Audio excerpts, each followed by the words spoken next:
Մի քաջարի գին մարտահրավեր է նետում հասարակական պայմանականություններին սիրահարվելով իր զուսպ ու առանձնացած ղեկավարին։ Դատապարտվելու վախը, մայրական պատասխանատվությունը ստեղծում են անսպասելի խոչընդոտներ։ Մի զարմանալի բացահայտում ընդմիշտ կփոխի ամեն ինչ նրանց միջ։ Նախքան այս զարմանահրաշ պատմությունը լսելը, չմոռանաք բաժանորդագրվել ալիքին ավելի շատ հուզիչ պատմություններ լսելու համար։ Բարձրակրունկների ձայնը արձագանքում էր միջանցքում, երբ Անահիտը շտապում էր դեպի խորհրդակցությունների դահլիճ։ Առավոտյան 7:30 էր, նա արդեն 1 ժամ էր, ինչ գրասենյակում էր պատրաստելով ֆինանսական հաշվետվությունները, որոնք պետք է ներկայացվեին տնօրենների խորհրդին։ 32 տարեկանում նա ամուր հեղինակություն էր ձեռք բերել որպես ֆինանսական տնօրեն վարպետորեն համատեղելով միջազգային ընկերության պահանջներն ու իր 6-ամյա դստեր Անուշի միայնակ մոր պատասխանատվությունը։ 3 տարի էր անցել այն օրվանից, ինչ նա սկսել էր աշխատել Վարդան Սարգսյանի ղեկավարությամբ, ով ընկերության պատմության մեջ ամենաերիտասարդ գլխավոր տնօրենն էր։ Նա ստանձնել էր պաշտոնը 35 տարեկանում բերելով մեթոդական մոտեցում բացառիկ արդյունքներ, որոնք տպավորում էին նույնիսկ ամենակասկածամիտ բաժնետերերին։ Վարդանը հայտնի էր իր զսպվածությամբ, նա հազվադեպ էր մասնակցում ընկերության սոցիալական միջոցառումներին կենտրոնանալով բացառապես թվերի ռազմավարությունների վրա, որոնք ամսեամիս աճեցնում էին ընկերությունը։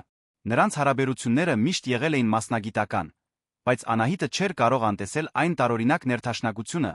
որը գոյություն ուներ նրանց շփումների մեջ։ Հանդիպումների ժամանակ նա կարծես կանխազգում էր կնոջ մտահոգությունները, իսկ Անահիտը կարողանում էր գրեթե բնազդաբար մեկնաբանել նրա լռությունն ու նուրբ դիմախաղը։ Թվում էր, թե նրանք ունեն իրենց սեփական լեզուն կառուցված հայացքների ժեստերի վրա, որոնք բառերի կարիք չունեին։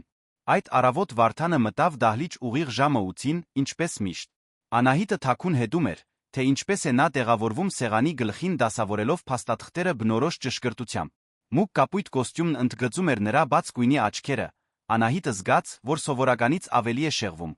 Շնորհանդեսի առաջին մասի ընթացքում Անահիտը պահպանում էր մասնագիտական կենտրոնացումը, բացատրելով եռամսյակային կանխատեսումները պատասխանելով մյուս տնօրենների հարցերին։ Բայց երբ Վարդանը նկատողություն արեց որոշ ներդրումների վերանայման անհրաժեշտության մասին, նա թեթ սարսուռ զգաց։ Կար ինչ-որ բան այն ձի մեջ, թե ինչպես էր նա նայում իրեն երկարաժամկետ ռազմավարությունների մասին խոսելիս, ինչը ստիպում էր կասկածել արդյոք այդ խոսակցությունները իրականում միայն աշխատանքի մասին էին։ Հանդիպումից հետո, երբ խորհրդի մյուս անդամները հեռացան, Վարդանը մնաց սենյակում հավաքելով թղթերը։ Անահիտը հավաքում էր իր համակարգիչը, երբ նա մոտեցավ։ Հիանալի շնորհանդես էր, ինչպես միշտ, ասաց նա պահպանելով այն պաշտոնական տոնը, որը բնորոշ էր նրանց բոլոր մասնագիտական շփումներին։ Շնորհակալություն։ Կանխատեսումները լավատեսական են, բայց մենք պետք է ուշադիր հետենք հաջորդ եռամսյակի ցուցանիշներին, պատասխանեց Անահիտը փորձելով անտեսել նրա մոտիկությունն ու օծանելիքի նուրբ բույրը։ Համաձայն եմ։ Կարող ենք առանձին հանդիպում նշանակել մանրամասները քննարկելու համար։ Հարցը սովորական էր, բայց հնչերանգի մեջ կար ինչ-որ այլ բան գրեթե աննկատելի տատանում, որն ստիպեց Անահիտին բարձրացնել աչքերն ու հանդիպել նրա հայացքին։ Իհարկե, երբ ձեզ հարմար կլինի, ինչպես կլինի այսօր աշխատանքային օրվա վերջում, ժամը 6-ին։ Անահիտը գլխով արեց փորձելով անտեսել այն փաստը, որ սիրտն սկսել էր մի փոքր արագ բաբախել։ Առանձին հանդիպումներն անսովոր չէին, բայց այս կոնկրետ իրավիճակում ինչ-որ բան այլ էր թվում լցված մի լարվածությամբ, որը նա չէր կարողանում բացատրել։ Օրվա մնացած մասն անցավ սովորական գործերի հորձանուտում։ Անահիտը վերանայեց պայմանագրեր, մասնակցեց զանգերի միջազգային մատակարարների հետ պատասխանեց տասնյակ նամակների, բայց նրա միտքը անընդհատ վերադառնում էր Վարդանի հետ նշանակված հանդիպմանը։ Ճաշի ժամանակ, երբ նա շտապ աղցան էր ուդում իր սեղանի մոտ, հիշեց, թե ինչպես էր նա թեթագի ժպտացել, երբ ինքը հումորով նկատողություն էր արել շուկայի անկայունության մասին։ Ժամը 4-ն էր, երբ հեռախոսը զնգաց։ Անուշը դպրոցում էր մասնակցելով արվեստի արտադասարանական պարապմունքին, իսկ դայակը Հասմիկը պետք է վերցներ աղջկան 5:30-ին։ Դա նշանակում էր, որ Անահիտը բավարար ժամանակ կունենար հանդիպման համար, առանց դստեր ժամանակացույցի մասին անհանգստանալու։ Աշխատանքային օրվա ավարտին մոտենալով Անահիտը նկատեց, որ սովորականից ավելի անհանգիստ է։ Նա թեթագի թարմացրեց շրթներ կստուգեց բաճկոնը ինքն իրեն հարց տալով, թե ինչու է այդքան մտահոգվում իր արտաքինի համար սովորական աշխատանքային հանդիպման նախօրեին։ Ուղիղ ժամը 6-ին նա թագեց Վարդանի գրասենյակի դուռը։ Նա ներս հրավիրեց, Անահիտը նկատեց, որ նա մի փոքր թուլացրել է փողկապը բացել շապիկի առաջին գոճակը։ Մայրամուտի ոսկեգույն լույսը ներս էր թափանցում լայն պատուհանից ստեղծելով ավելի մտերիմ մթնոլորտ, քան խորհրդակցությունների դահլիճի սովորական լուսավորությունը։ Նստեք, խնդրեմ, ասաց Վարդանը մատնացույց անելով սեղանի դիմացի բազկաթոռներից մեկը։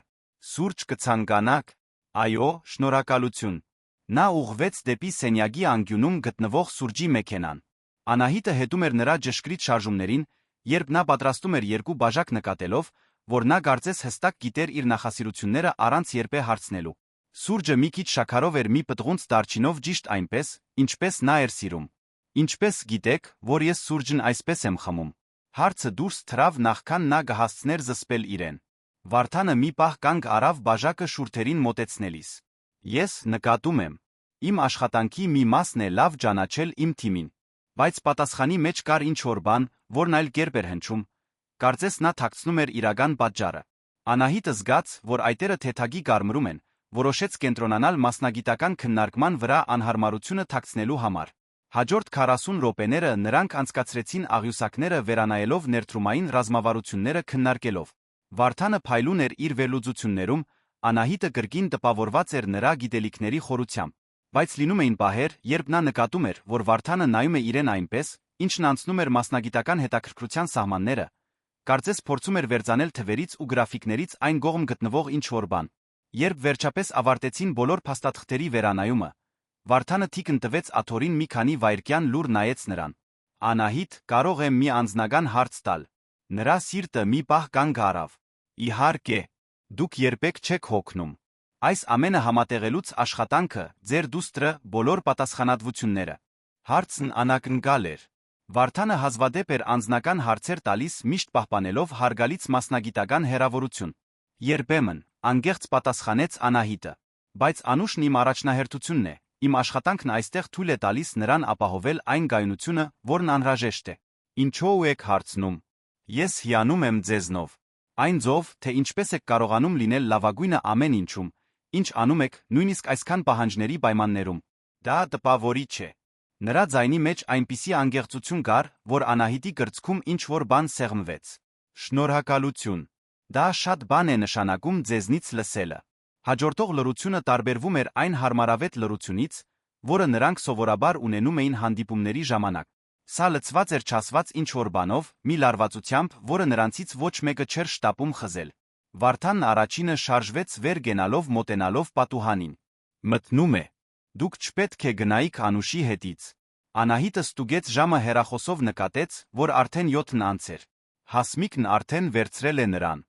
Նա մնում է ինձ հետ, մինչ ես տուն հասնեմ։ Ահ։ Նա շրջվեց նորից նրան նայելու համար։ Ուրեմն շտապելու հարկ չկա։ Շտապելու հարկ չկա, կրկնեց Անահիտը զգալով, կարծես նրանք խոսում էին երկու բոլորովին տարբեր բաների մասին։ Վարդանը վերադարձավ սեղանի մոտ, բայց մնաց կանգնած հենվելով եզրին։ Անահիտ, ես պետք է մի բան խոստովանեմ։ Նրա սիրտն սկսեց ավելի արագ բաբախել։ Այո։ Այս առանձին հանդիպումները ոչ բոլորն էին իրականում անհրաժեշտ։ Ես պատճառներ էի հորինում, որպեսզի ավելի շատ ժամանակ անցկացնեմ ձեզ հետ։ Այս խոստովանությունը մի պահ շունչը կտրեց։ Վարդան։ Գիտեմ, որ սա անպատշաճ է։ Դուք իմ աշխատագիծն եք, ես չպետք է խառնեի անձնական հարցերը մասնագիտականի հետ, բայց ես այլս չէի կարողանում անտեսել այն փաստը, որ սպասում եմ այս հանդիպումներին ավելի շատ, քան պետք էր։ Անահիտը զգաց, որ աշխարհը մի փոքր պտտվում է։ Այդ բոլոր տարօրինակ զգացողությունները, չբացահայտված լարվածությունը, այն ձը, թե ինչպես էր նա ուշադրություն դարձնում իր մասին փոքր մանրուքներին։ Դա միայն իր երագայությունը չէր։ Ես նույնպես սպասում եմ դրանց, ցածրաձայն ասաց նա զարմանալով սեփական անկեղծության վրա։ Նրանք լուր նայեցին միմյանց, Անահիտը զգաց, որ նրանք հատել են մի անտեսանելի գիծ, որից հետդարձ չկա։ Վարդանը մի քայլ արեց դեպի նրան, բայց ընդհատվեց հեռախոսի զնգոցից։ Վարդան, դեռ այնտեղ ես։ Օգնականի ձայնը հնչեց բարձրախոսով։ Քո քույրը Գայանեն ընդունարանում է։ Ասաց, որ ընթրիքի էիք պայմանավորվել։ Վարդանի դեմքի արտահայտությունն անմիջապես փոխվեց վերադառնալով մասնագիտական դիմակին։ Ասա, թող բարձրանա։ Ես արդեն ավարտում եմ։ Անահիտը սկսեց արագ հավաքել փաստաթղթերը փորձելով մարսել այն, ինչ հենց նոր տեղի ունեցավ։ Վարդանը մոտեցավ նրան, երբ նա վերցնում էր պայուսակը։ Անահիտ, կարող ենք այս մասին խոսել մեկ այլ ժամանակ։ Էլի շատ բան կա, որ կուզենայի ասել։ Այո, պատասխանեց նա դեռ մի փոքր շփոթված։ Իհարկե։ Երբ նա դուրս էր գալիս գրասենյակից, միջանցքում հանդիպեց Գայանեին։ Նա մոտ 30 տարեկան նրբագեղ կին էր Վարդանի նման բաց աչքերով ջերմ ժպիտով։ Նրանք քաղաքավարի բարեցին միմյանց, բայց Անահիտը նկատեց հետաքրքրությունը Գայանեի հայացքում։ երբ նա այդ ժամին դուրս էր գալիս եղբոր գրասենյակից։ Տուն գնալու ճանապարհին Անահիտը փորձում էր դասավորել մտքերը։ Վարդանի խոստովանությունը փոխել էր ամեն ինչ։ Նա միշտ գիտեր, որ կա փոխադարձ զգողություն, բայց խնամքով թաքցրել էր այդ զգացմունքները, համարելով դրանք անպատշաճ պոտենցիալ գործանարար իր կարիերայի համար։ Հիմա, իմանալով, որ նա նույնն է զգում, ստեղծվում էին հնարավորություններ, որոնց նա չգիտեր պատրաստ է արդյոք հետամուտ լինել։ Երբ տուն հասավ, Անուշը վազեց նրան գրկելու, ինչպես միշտ։ Մայրիկ, ուշացար։ Հասմիկի հետ պիցցա ենք պատրաստել։ Ինչ լավ է, սիրելիս, պատասխանեց Անահիտը համբուրելով դստեր գլուխը, փորձելով կենտրոնանալ ներկայի վրա։ Ձեռքերդ լվացել ես։ Հասմիկը մոտեցավ ժպիտով։ Նա այսօր հրեշտակ էր։ Դասերը պատրաստեցինք, մի քիչ խաղացինք, նա օգնեց ինձ ընթրիքը պատրաստել։ Շնորհակալություն, Հասմիկ։ Դուք ուղղակի փրկություն եք։ Երբ դայակը գնաց, Անահիտն օգնեց Անուշին պատրաստվել քնելու։ Ամբողջ երեկոյան արարողության ընթացքում լոգանք, ատամների մաքրում, հեքիաթի ընթերցում, նրա միտքը շարունակում էր վերադառնալ Վարդանի հետ խոսակցությանը։ Երբ վերջապես կարողացավ Անուշին քնեցնել, նա թույլ տվեց իրեն լիովին մտորել տեղի ունեցածի շուրջ։ Նստած իր մահճակալին դեռ աշխատանքային հագուստով, Անահիտն ընդունեց, որ իր զգացմունքները Վարդանի հանդեպ աստիճանաբար աճել են ամիսների ընթացքում։ Նա հարգում էր նրա խելքը, հիանում նրա աշխատասիրությամբ, զգում էր նրա հանգիստ ու վստահ ներկայության զգողությունը։ Բայց նա գիտակցում էր այն բարդությունները, որոնք կարող էր բերել հարաբերությունն իր ղեկավարի հետ։ Կար գործընկերների ընկալման հարցը, ընկերության քաղաքականությունը, հատկապես իր սեփական անվստահությունը, նորից որե մեկի հետ ռոմանտիկ հարաբերությունների մեջ մտնելու պատրաստակամության հարցում։ Այն օրվանից, երբ Անուշի հայրը հեռացավ նրանց կյանքից, երբ աղջիկն ընդամենը 2 տարեկան էր, Անահիտը կենտրոնացել էր բացառապես իրենց երկուսի համար կայուն կյանք կառուցելու վրա։ Այս խնամքով հավասարակշռված հավասարման մեջ նոր փոփոխական մտցնելու միտքը վախեցնում էր նրան։ Նրա հեռախոսը թրթրաց հաղորդագրությունից։ Վարդանն էր։ Շնորհակալություն այսօրվա հանդիպման համար։ Ավելի հանգիստ եմ քնում իմանալով, որ դուք գիտեք ճշմարտությունը։ Բարի գիշեր, Անահիտ։ Նա երկար նայեց հաղորդագրությանը նախքան պատասխանելը։ Բարի գիշեր, Վարդան։ Մինչ վաղը։ Քնելուն պատրաստվելիս Անահիտը գիտեր, որ հաջորդ օրն այլ կերպ է լինելու։ Նրանք բացել էին մի դուռ, որն այլս հնարավոր չէր փակել։ Նա պետք է որոշեր արդյոք պատրաստ է անցնել այդ դռնով իր բոլոր հետանքներով հանդերձ, որոնք կարող էին ազդել իր խնամքով կառուցված կյանքի վրա։ Անահիտը հաջորդ առավոտ գրասենյակ հասավ տագնապի սպասման խառնուրդով, որը չէր կարողանում լիովին թաքցնել։ Նա վատ էր քնել գիշերվա մեծ մասն անցկացնելով մտովի վերարտադրելով Վարդանի հետ խոսակցությունը, փորձելով պատկերացնել, թե ինչպիսին կլինի նրանց շփումը այդ պահից սկսած։ Նախաճաշի ժամանակ Անուշը նկատեց, որ մայրը փոխվել է։ Մայրիկ, լավ ես։ Ոչինչ չկերար, նկատեց աղջիկը գդալով խառնելով փաթիլները, ուսումնասիրելով Անահիտի մտահոգ դեմքը։ Այո, սիրելիս։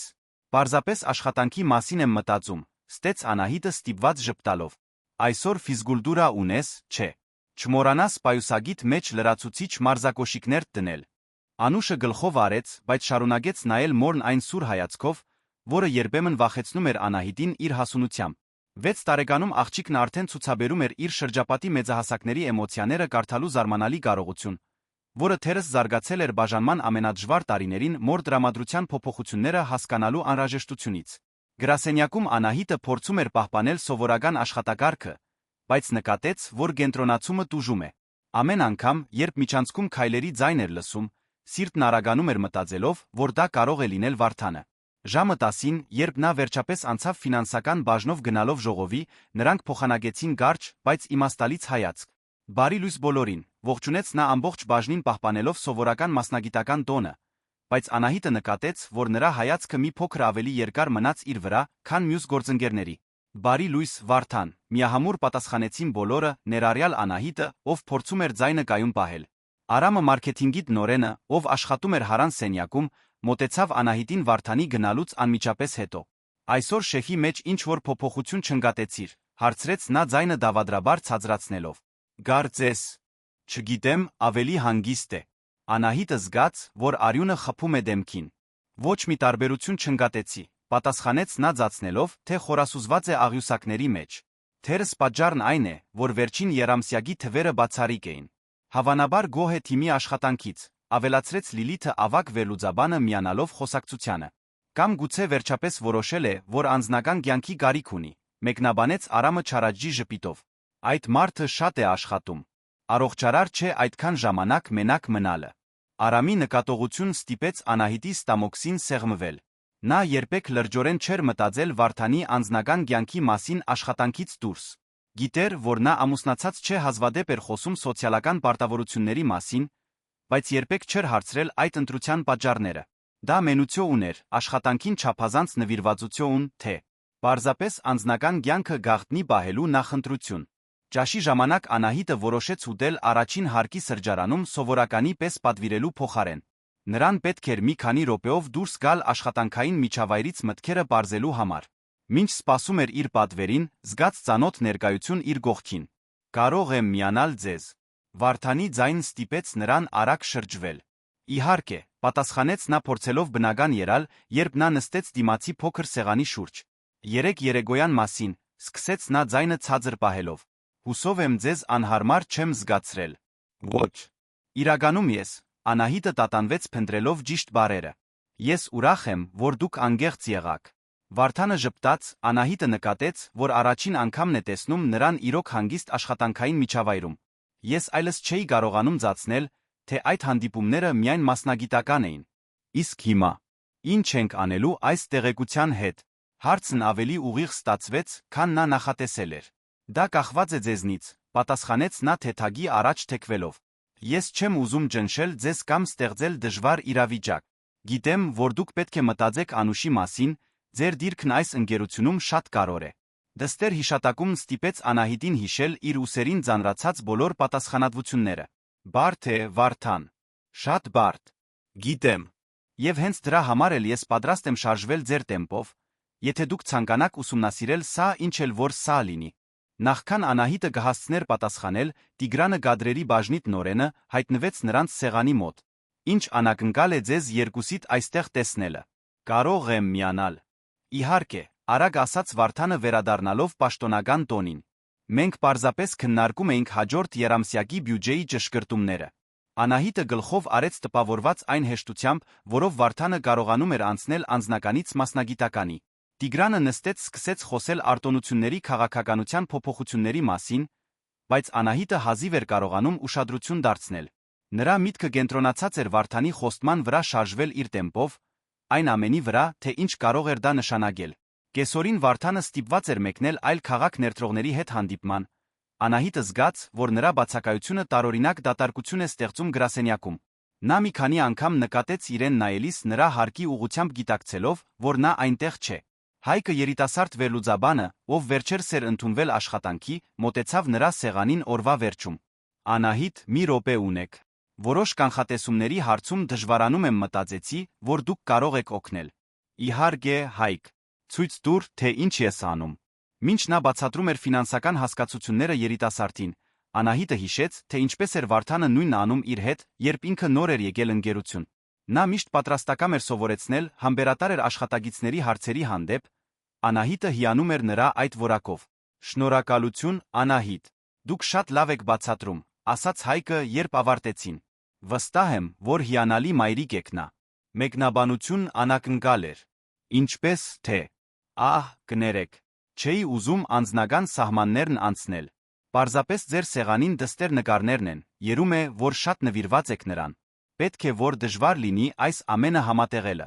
Անահիտը ժպտաց հուզված երիտասարդի նրբանկատությունից։ Շնորհակալություն, Հայկ։ Երբեմն իսկապես դժվար է, բայց նա արժանի է ամեն միջանքի։ Երբ այդ երեկո տուն հասավ, Անուշը սովորականից ավելի քնքշ էր։ Ընթրիքի ժամանակ նա ոգորված պատմում էր դպրոցում անցկացրած օրվա մասին, խոսելով արվեստի դասի մասին, որտեղ ընտանիքի թեմայով նախագիծ էին արել։ Մայրիկ, ուսուցչուհին հարցրեց ուզում եմ հայրիկիս էլ նկարել, բայց ես ասացի, որ մեր ընտանիքը կատարյալ է հենց մեզանով երկուսով, ասաց Անուշը ստիպելով Անահիտի սրտին սեղմվել։ Ճիշտ է, սիրելիս։ Մենք կատարյալ թիմ ենք։ Բայց Անուշը տատանվեց խաղալով ափսեի ուդելիքի հետ։ Երբեմն մտածում եմ, թե ինչպիսին կլիներ հայր ունենալը։ Ինչպես իմ դասարանի Նարեգի հայրիկը։ Նա երբեմն գալիս է Նարեգի հետից դպրոց, նրանք հանգստյան օրերին ֆուտբոլ են խաղում։ Անահիտը գոկորթում գունդ զգաց։ Առաջին անգամն էր, որ Անուշը հետաքրքրություն էր հայտնում հայրական կերպարի նկատմամբ։ Դու դրա գարիքը զգում ես։ Գարիք չէ, հենց ավելի շուտ պատկերացնում եմ, թե ինչպես այլ կերպ կլիներ։ Բայց ես քեզ շատ եմ սիրում, մայրիկ, չեմ ուզում, որ տխրես։ Դստեր էմոցիոնալ հասունությունը միշտ տպավորում էր Անահիտին, բայց նա անհանգստացնում։ Անուշը չպետք է ստիպված լիներ պաշտպանել մոր զգացմունքները։ Դու կարող ես ինձ ամեն ինչ պատմել, Անուշ։ Քո զգացմունքները կարևոր են, դու չպետք է անհանգստանաս ինձ տխրեցնելու համար։ Լավ, ասաց Անուշը վերադառնալով ուտելուն։ Կարող եմ ընթրիքից հետո մուլտֆիլմ նայել։ Ավելի ուշ, երբ Անուշը մուլտֆիլմ էր նայում, Անահիտը մտորումների մեջ էր դստեր հետ խոսակցության Վարդանի խոստովանության շուրջ։ 3 տարի շարունակ նա կառուցել էր կայուն կանխատեսելի կյանք ամբողջությամբ կենտրոնացած աշխատանքի մայրության վրա։ Այս հավասարման մեջ ռոմանտիկ հարաբերություն մտցնելու հնարավորությունը ստեղծում էր մի տագնապ, որը դուրս էր մասնագիտական հարցերից։ Նրա հեռախոսը թրթրաց Վարդանի հաղորդագրությունից։ Հանդիպումը լավ անցավ։ Ձեռնտու համաձայնության եկանք։ Հուսով եմ օրդ հանգիստ է անցել։ Անահիտը մի պահ նայեց հաղորդագրությանը նախքան պատասխանելը։ Ուրախ եմ հանդիպման համար։ Իմ օրը սովորական էր։ Երբ ես վերադառնում։ Վաղը կեսօրին։ Կարող ենք խոսել, երբ կամ։ Այո։ Բարի գիշեր, Վարդան։ Բարի գիշեր, Անահիտ։ Լավ քնիր։ Անուշին քնեցնելուց հետո Անահիտը թույլ տվեց իրեն մի պահ երազել այն մասին, թե ինչպիսին կլիներ Վարդանի նման մեկին ունենալ իրենց կյանքում։ Նա բարի էր, խելացի, պատասխանատու։ Բայց նա իր ղեկավարն էր, նրանց միջ ցանկացած հարաբերություն կստեղծեր բարդություններ, որոնք կարող էին ազդել ոչ միայն իր կարիերայի, այլ այն ամբողջ կայունության վրա, որը նա կառուցել էր Անուշի համար։ Հաջորդ առավոտ Անահիտն արթնացավ սպասման տարօրինակ զգացումով։ Գիտեր, որ Վարդանը կեսօրին կվերադառնա, նրան նորից տեսնելու հեռանկարը ստեղծում էր հուզմունքի անհանգստության մի խառնուրդ, որը նա փորձում էր թաքցնել։ Թիմի առավոտյան ժողովի ժամանակ Արամը նշեց, որ լուրեր կան միջազգային ընկերության հետ հնարավոր միաձուլման մասին։ Եթե դա ճիշտ է, ապա կարող է հիանալի հնարավորություն լինել բոլորիս համար։ Եվրոպական ընկերությունները սովորաբար ավելի ամուր կառուցվածքներ ունեն։ Լիլիթը մտահոգված էր երում։ Բայց միաձուլումները նա նշանակում են վերակազմավորումներ։ Միշտ չէ, որ բոլորը պահպանում են իրենց պաշտոնները։ Վարդան այդ մասին ոչինչ չի նշել, ասաց Անահիտը փորձելով չեզոք ելալ։ Թերս նա գաղտնի է պահում, մինչ ավելի հստակ մանրամասներ ունենա, ենթադրեց Հայկը։ Դա պետք է որ դժվար որոշում լինի նրա համար հաշվի առնելով այն ամենը, ինչ նա կառուցել է այստեղ։ Այս խոսակցությունն անհանգստացրեց Անահիտին։ Միաձուլումը կարող էր ամբողջությամբ փոխել ընկերության դինամիկան, նա մտածեց արդյոք Վարդանը տեղյակ էր այդ լուրերից։ Ավելի մտահոգիչ էր այն հավանականությունը, որ կառուցվածքային փոփոխությունները կարող էին ազդել ցանկացած անձնական հարաբերության վրա, որը նրանք կարող էին զարգացնել։ Ժամը 3-ին Վարդանը վերադարձավ։ Անահիտը տեսավ նրան միջանցքով անցնելիս ողջունելով աշխատագիտներին մի փոքր հոգնած եռալով։ Նա ձեռքով արեց Անահիտին իր սենյակի ապակե դռան միջով, կինը զգաց այն արդեն ծանոթ սեղմումը ստամոքսում։ 1 ժամ անց նրա օգնականը հայտնեց, որ Վարդանն ուզում է խոսել իր հետ։ Երբ նա մտավ գրասենյակ, տեսավ նրան դասավորելիս որոշ փաստաթղթեր, որոնք բերել էր ուղղորությունից։ Ինչպես անցավ հանդիպումը, հարցրեց նա փակելով դուռն իր հետից։ Արդյունավետ, բայց հոգնեցուցիչ։ Ներդրողները շահագրգռված են մեր գործառնությունների ընդլայնմամբ, բայց կան որոշ պայմաններ, որոնք մենք պետք է ուշադիր վերլուծենք։ Նա թիկն տվեց աթոռին նայեց նրան։ Ինչպես ես։ Լավ։ Մի քիչ անհանգիստ իմանալու համար, թե ինչի մասին էիր ուզում խոսել։ Վարդանը ժպտաց։ Ուղիղ գործին։ Դա ինձ դուր է գալիս քո մեջ։ Նա վեր կացավ քայլեց դեպի իր գրասենյակի հանգստի գոտին նշան անելով, որ նա նստի բազմոցին։ Ես վերջին 24 ժամն անցկացրել եմ մտածելով մեր խոսակցության մասին։ Ուզում եմ, որ իմանաս ես լիովին կհասկանամ, եթե որոշես, որ չարժե ռիսկի դիմել։ Անահիտը տեղավորվեց բազմոցին գիտակցելով, որ նա նստել է իրեն ավելի մոտ, քան պատշաճ կլիներ զուտ մասնագիտական իրավիճակում։ Իսկ եթե որոշեմ, որ արժե։ Այդ դեպքում մենք պետք է շատ զգույշ լինենք։ Խելացի լինենք այն հարցում, թե ինչպես ենք վարվում սրա հետ։ Վարդանը թեքվեց առաջ արմունկները հենելով ծնկներին։ Ես չեմ ուզում, որ քո հեղինակությունը տուժի կամ որե մեկը կասկածի տակ դնի քո մասնագիտական նվաճումները իմ պատճառով։ Իսկ ձեր հեղինակությունը։ Ես գլխավոր տնօրենն եմ։ Կանոնները տարբեր են ինձ համար, ցավոք։ Բայց դու քրտնաջան աշխատել ես այստեղ հասնելու համար։ Չեմ ուզում, որ դա վտանգվի։ Նրա ձայնի մեջ զգացվող անկեղծ մտահոգությունը խորապես հուզեց Անահիտին։ Դուք մտածել եք գործնական լուծումների մասին։ Մի քանիսի։ Մենք կարող ենք պահպանել լիակատար գաղտնիություն,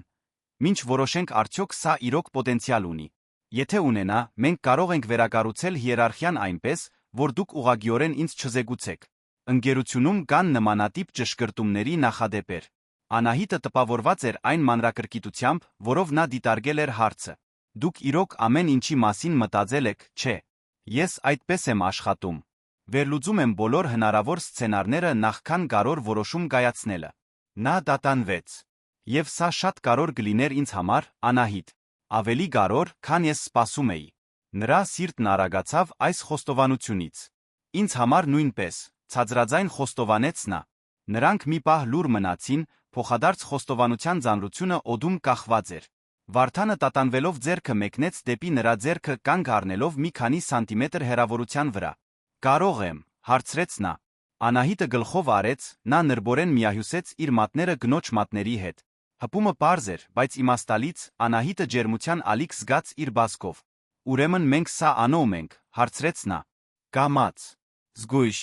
Բայց այո, եթե դուք ցանկանում եք։ Նախքան Անահիտը կհասցներ պատասխանել, բարձրախոսը հնչեց սենյակում։ Վարդան, կներեք, որ ընդհատում եմ, բայց Գայանեն այստեղ է։ Ասաց, որ հրատապ է։ Վարդան արագ բաց թողեց Անահիտի ձեռքը։ Թող բարձրանա։ Անահիտը վեր կացավ դուրս գալու համար, բայց նա կանգնեցրեց նրան։ Կարող ես մնալ։ Գայանեն հավանաբար ներդրումների մասին հարց ունի։ Նա նույնպես ֆինանսական խորհրդատու է։ Գայանեն մտավ գրասենյակ մի քանի րոպե անց մի փոքր հուզված եռալով։ Նա քաղաքավարի բարեց Անահիտին նախքան եղբորը դիմելը։ Վարդան, պետք է խոսենք հայրիկի մասին։ Վարդանի դեմքի արտահայտությունն անմիջապես փոխվեց։ Ինչ է պատահել։ Բժիշկներն ուզում են լրացուցիչ հետազոտություններ անել։ Կարծես սրտի խնդիրն ավելի լուրջ է, քան մտածում էինք։ Անահիտն իրեն անհարմար զգաց նման մտերիմ ընտանեկան խոսակցությանը ներկա գտնվելիս։ Ես ձեզ մենակ թողնեմ, ասաց նա ուղղվելով դեպի դուռը։ Ոչ, խնդրում եմ, մնացեք, արագ ասաց Վարդանը։ Եթե, իհարկե, գնալու կարիք չունեք։ Գայանեն հետաքրքրությամբ նայեց նրանց երկուսին ակնհայտորեն նկատելով մի դինամիկա, որը նախկինում չկար։ Լավ, բայց սա բավականին անձնական է, Վարդան։ Անահիտը, Վարդանը տատանվեց փնտրելով ճիշտ բնորոշումը։ Նա մեկն է, ում ես վստահում եմ։ Այս անորոշ բացատրությունը միայն մեծացրեց Գայանեի հետաքրքրությունը։ Բայց նա շարունակեց խոսակցությունը հոր մասին։ Անահիտն իմացավ, որ պարոն Սարգսյանը վերջերս սրտի հետ կապված խնդիրներ է ունեցել, որ Վարդանն ավելի շատ է մտահոգված եղել, քան ցույց էր տալիս աշխատավայրում։ Երբ Գայանեն ավարտեց իր խոսքը, Վարդանն ակնհայտորեն ցնցված էր։ Ես վաղը կայցելեմ նրան, ասաց նա։ Կարող եմ չեղարկել առավոտյան հանդիպումները։ Իհարկե, ինքնաբերաբար պատասխանեց Անահիտը նախքան կգիտակցեր, որ ստանձնում է պարտավորություններ, որոնք պարտադիր չէ, որ իրենը լինեին։ Այսինքն, եթե ուզում ես, որ ես վերակազմակերպեմ քո օրագարկը, Գայանեն աջող հետաքրքրությամբ էր հետում նրանց շփմանը։ Վարդան, դու ինձ պատշաճ չներկայացրեցիր քո ընկերուհուն։ Գայանե, սա Անահիտն է մեր ֆինանսական տնօրենը։ Անահիտ, սա քույրս է Գայանեն։ Ֆինանսական տնօրեն, կրկնեց Գայանեն ակնհայտորեն մարսելով տեղեկությունը։ Որքան հետաքրքիր է։ Նրա ձայնի տոնն Անահիտին մի փոքր անհարմար զգացրեց, բայց Վարդանը կարծես չընկատեց քրոջ թաքնված ակնարկը։ Գայանեի գնալուց հետո Վարդանը ներողություն խնդրեց իրավիճակի համար։ Կներես սրա համար։ Ընտանեկան հարցերը երբեմն ավելի շատ են խառնվում աշխատանքին, քան ես կցանկանայի։ Ներողություն խնդրելու կարիք չկա։ Հուսով եմ հայրիկդ լավ կլինի։ Շնորհակալություն։ Նա տատանվող եռաց։ Անահիտ, այն մասին, ինչ խոսեցինք, կարող եմ զանգել քեզ այս հանգստյան օրերին։ Թերս կարողանանք ավելի հանգիստ զրուցել գրասենյակից հեռու։ Այո, պատասխանեց նա զգալով, որ սիրտն էլի արագանում է։ Ես կցանկանայի դա։ Երբ նա դուրս եկավ նրա գրասենյակից, Անահիտը գիտեր, որ անդառնալի գետն անցել է։ Նրանք որոշել էին ինչ-որ բան փորձել միասին չնայած բոլոր բարդություններին, որոնք դա կարող էր բերել։ Տարիների մեջ առաջին անգամ նա թույլ էր տալիս իրեն մտածել այն հնարավորության մասին, որ իր կյանքը կարող է ներառել ավելին, քան պարզապես աշխատանքը մայրությունը։ Դա նրան նույնքան վախեցնում էր, որքան ոգորում։ Հանգստյան օրերը եկան մի տագնապով, որը Անահիտը տարիներ շարունակ չէր զգացել։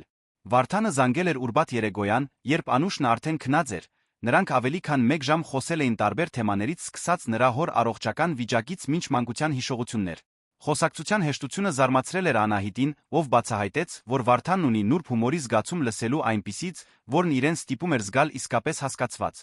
Ինչպես կլինի շաբաթ օրը կեսօրին մի սուրճ խմենք, առաջարկել էր նա։ Քաղաքի կենտրոնում մի հանգիստ տեղ գիտեմ աշխատագիտներից հեռու։ Անահիտն ընդունել էր առաջարկը, բայց հիմա, հայելու դիմաց պատրաստվելիս, հարց էր տալիս իրեն արդյոք ճիշտ է վարվում։ Անուշը խաղում էր հարան սենյակում լիովին անտեղյակ մոր ներքին հուզմունքից։ Մայրիկ, ինչու ես այսքան երկար պատրաստվում, հարցրեց Անուշը հայտնվելով սենյակի դռան մոտ իր սիրելի դինոզավրով։ Ինչ որ տեղ ես գնում։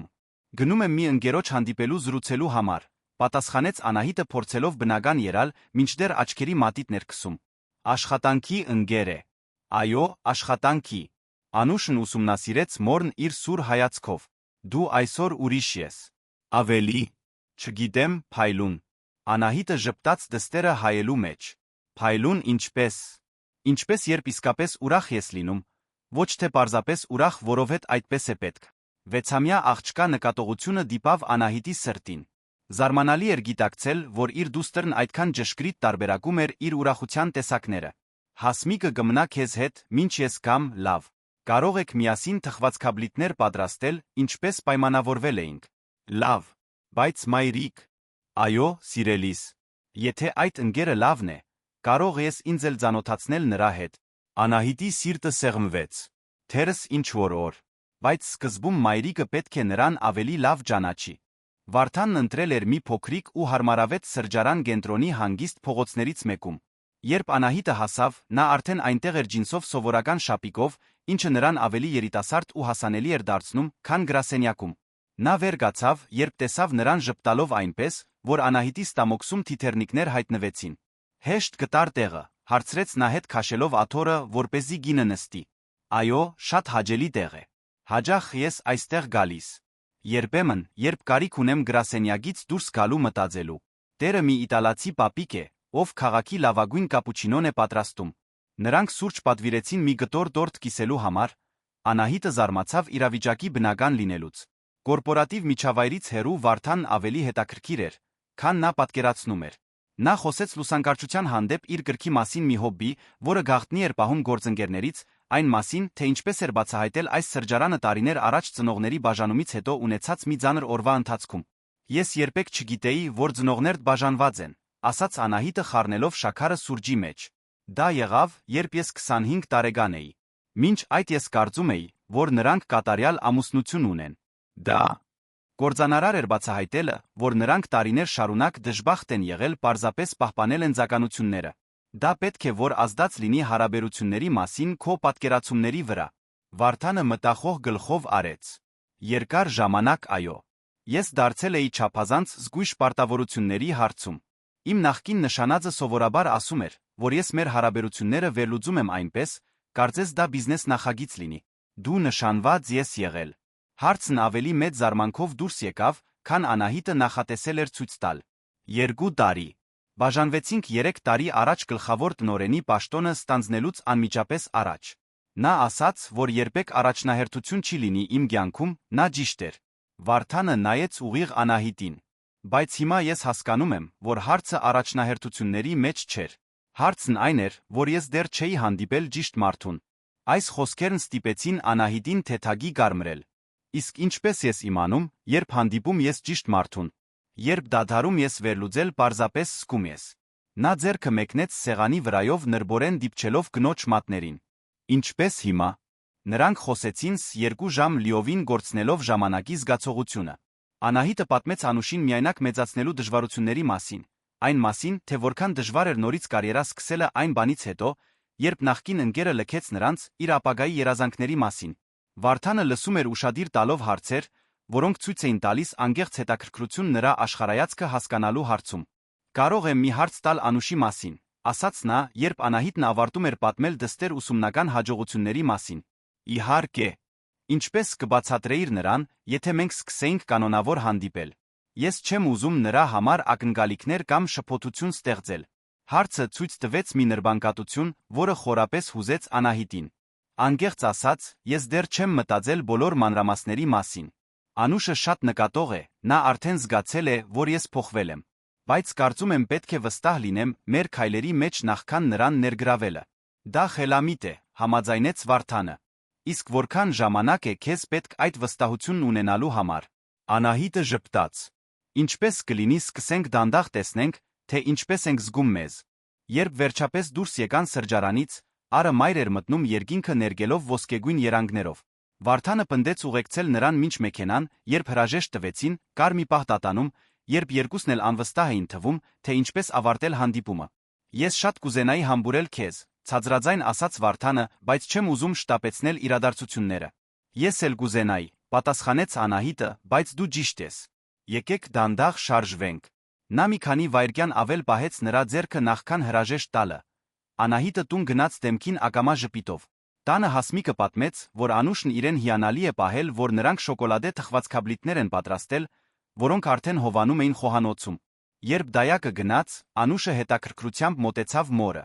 Ինչպես անցավ հանդիպումդ ընկերոջդ հետ։ Շատ լավ, սիրելիս։ Նա բարի։ Շատ բարի։ Իսկ նա սիրում է դինոզավրեր։ Անահիտը ծիծաղեց։ Ես չհարցրեցի դինոզավրերի մասին։ Բայց նա այնպիսի մարդ է երում, ով կսիրեր սովորել դրանց մասին, եթե դու սովորեցնեիր։ Անուշը գոհ տեսք ուներ պատասխանից վերադարձավ իր խաղալիքներին։ Բայց Անահիտը նկատեց, որ դուստրն ավելի շատախոս էր սովորականից ընթրիքի ժամանակ, կարծես փորձարկում էր մոր տրամադրությունը։ Երկուշաբթի օրը գրասենյակում դինամիկան նրբորեն փոխվել էր։ Անահիտն ու Վարդանը պահպանում էին սովորական մասնագիտական վարվելակերպը,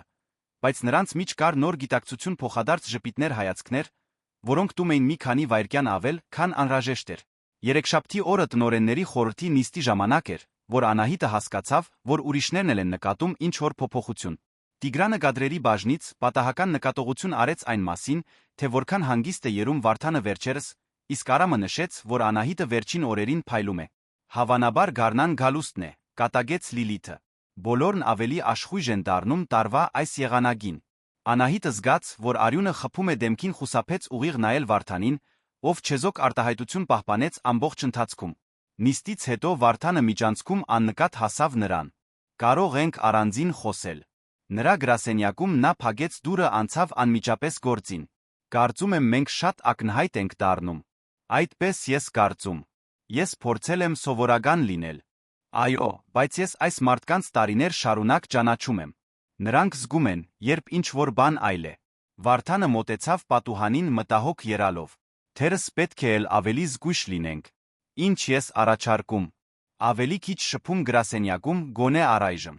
Եվ թերս խուսափել անհարկի առանձին հանդիպումներից։ Առաջարկը մի փոքր հուսահատեցրեց Անահիտին, բայց նա հասկացավ դրամաբանությունը։ Ճիշտ ես։ Չենք կարող տեղիք տալ ենթադրությունների։ Դա ոչինչ չի փոխում մեր միջ եղածի հարցում, արագ ասաց Վարդանը։ Պարզապես ամեն ինչ դարձնում է ավելի ռազմավարական։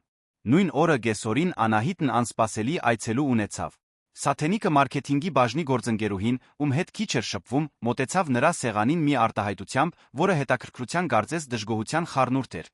Անահիտ, կարող եմ քեզ հետ առանձին խոսել։ Նրանք գնացին դատարկ խորհրդակցությունների դահլիճ, Սաթենիկը փակեց դուռը նախքան նստելը։ Նայիր, ես չեմ ուզում անրբանկատ լինել,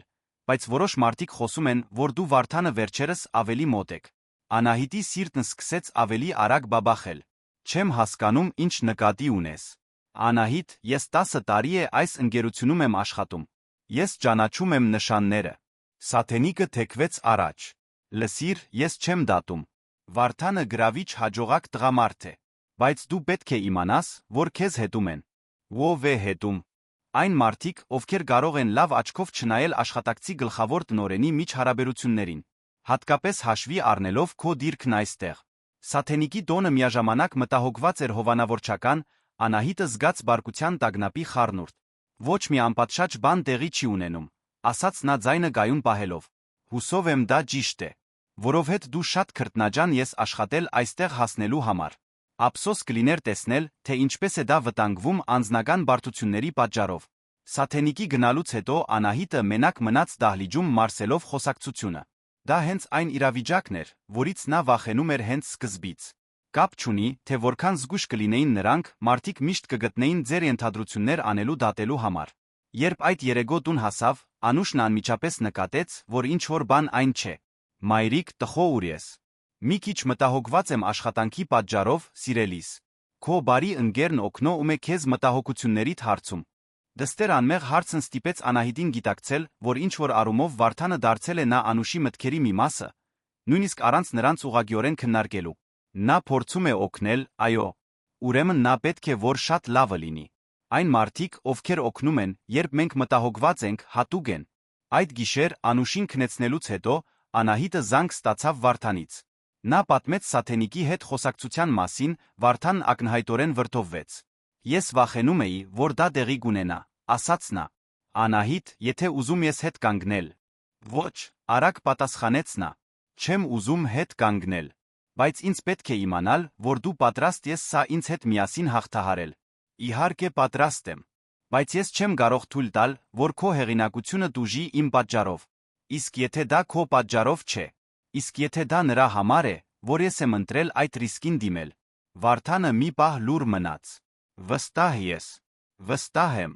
Բայց մենք պետք է էլ ավելի զգույշ լինենք։ Եվ թերս ժամանակն է մտածելու սա գադրերի բաժնում պաշտոնականացնելու մասին, ինչպես նշել էիր։ Դա կնշանակի հրապարակայնորեն ընդունել, որ մենք կապի մեջ ենք։ Գիտեմ։ Ես պատրաստ եմ դրան, եթե դու պատրաստ ես։ Անահիտի ձայնի վճռականությունը զարմացրեց նույնիսկ իրեն։ Ընդամենը մեկ շաբաթվա ընթացքում նա տատանվող աշխատակցից վերածվել էր մի կնոջ, ով պատրաստ էր հրապարակայնորեն ստանձնել մի հարաբերություն, որը կարող էր բարդացնել իր կյանքը այնպիսի ձերով, որոնք նա դեռ չէր կարողանում լիովին կանխատեսել։ Անահիտ, ասաց Վարդանը դադարից հետո, դու վստահ ես, որ ուզում ես սա, որ ես արժանի եմ այս ամբողջ ռիսկին։ Հարցրու ինձ նորից մեր հաջորդ հանդիպումից հետո։ Իսկ երբ կլինի այդ հաջորդ հանդիպումը։ Ինչպես կլինի շաբաթ օրը։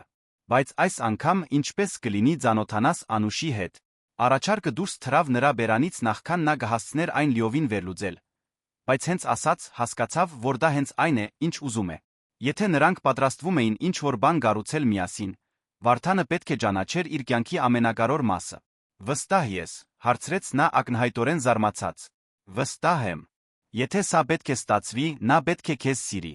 Եվ դու պետք է հասկանաս, որ նա միշտ լինելու է իմ առաջնահերթությունը։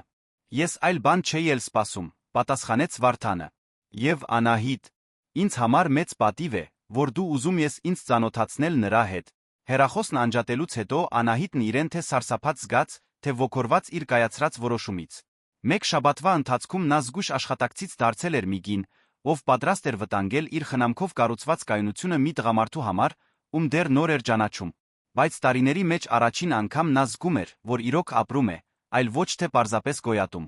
Շաբաթ օրն սկսվեց մի պարզ երկնքով, որը հակասում էր Անահիտի սրտում աճող տագնապին։ Նա ամբողջ շաբաթ պատրաստել էր Անուշին Վարդանի հետ հանդիպմանը բացատրելով, որ մի հատուկ ընկեր է գալու իրենց հյուր։ Բայց աղջիկն այնքան շատ հարցեր էր տվել, որ Անահիտը հասկացել էր իր դուստրն ավելին է հասկանում իրավիճակից, քան ինքը պատկերացնում էր։ Մայրիկ, դու հուզված ես, նկատեց Անուշը նախաճաշի ժամանակ խառնելով փաթիլները ուսումնասիրելով մոր դեմքը։ Մի քիչ, խոստովանեց Անահիտը։ Ինձ համար կարևոր է, որ դուք իրար սիրեք։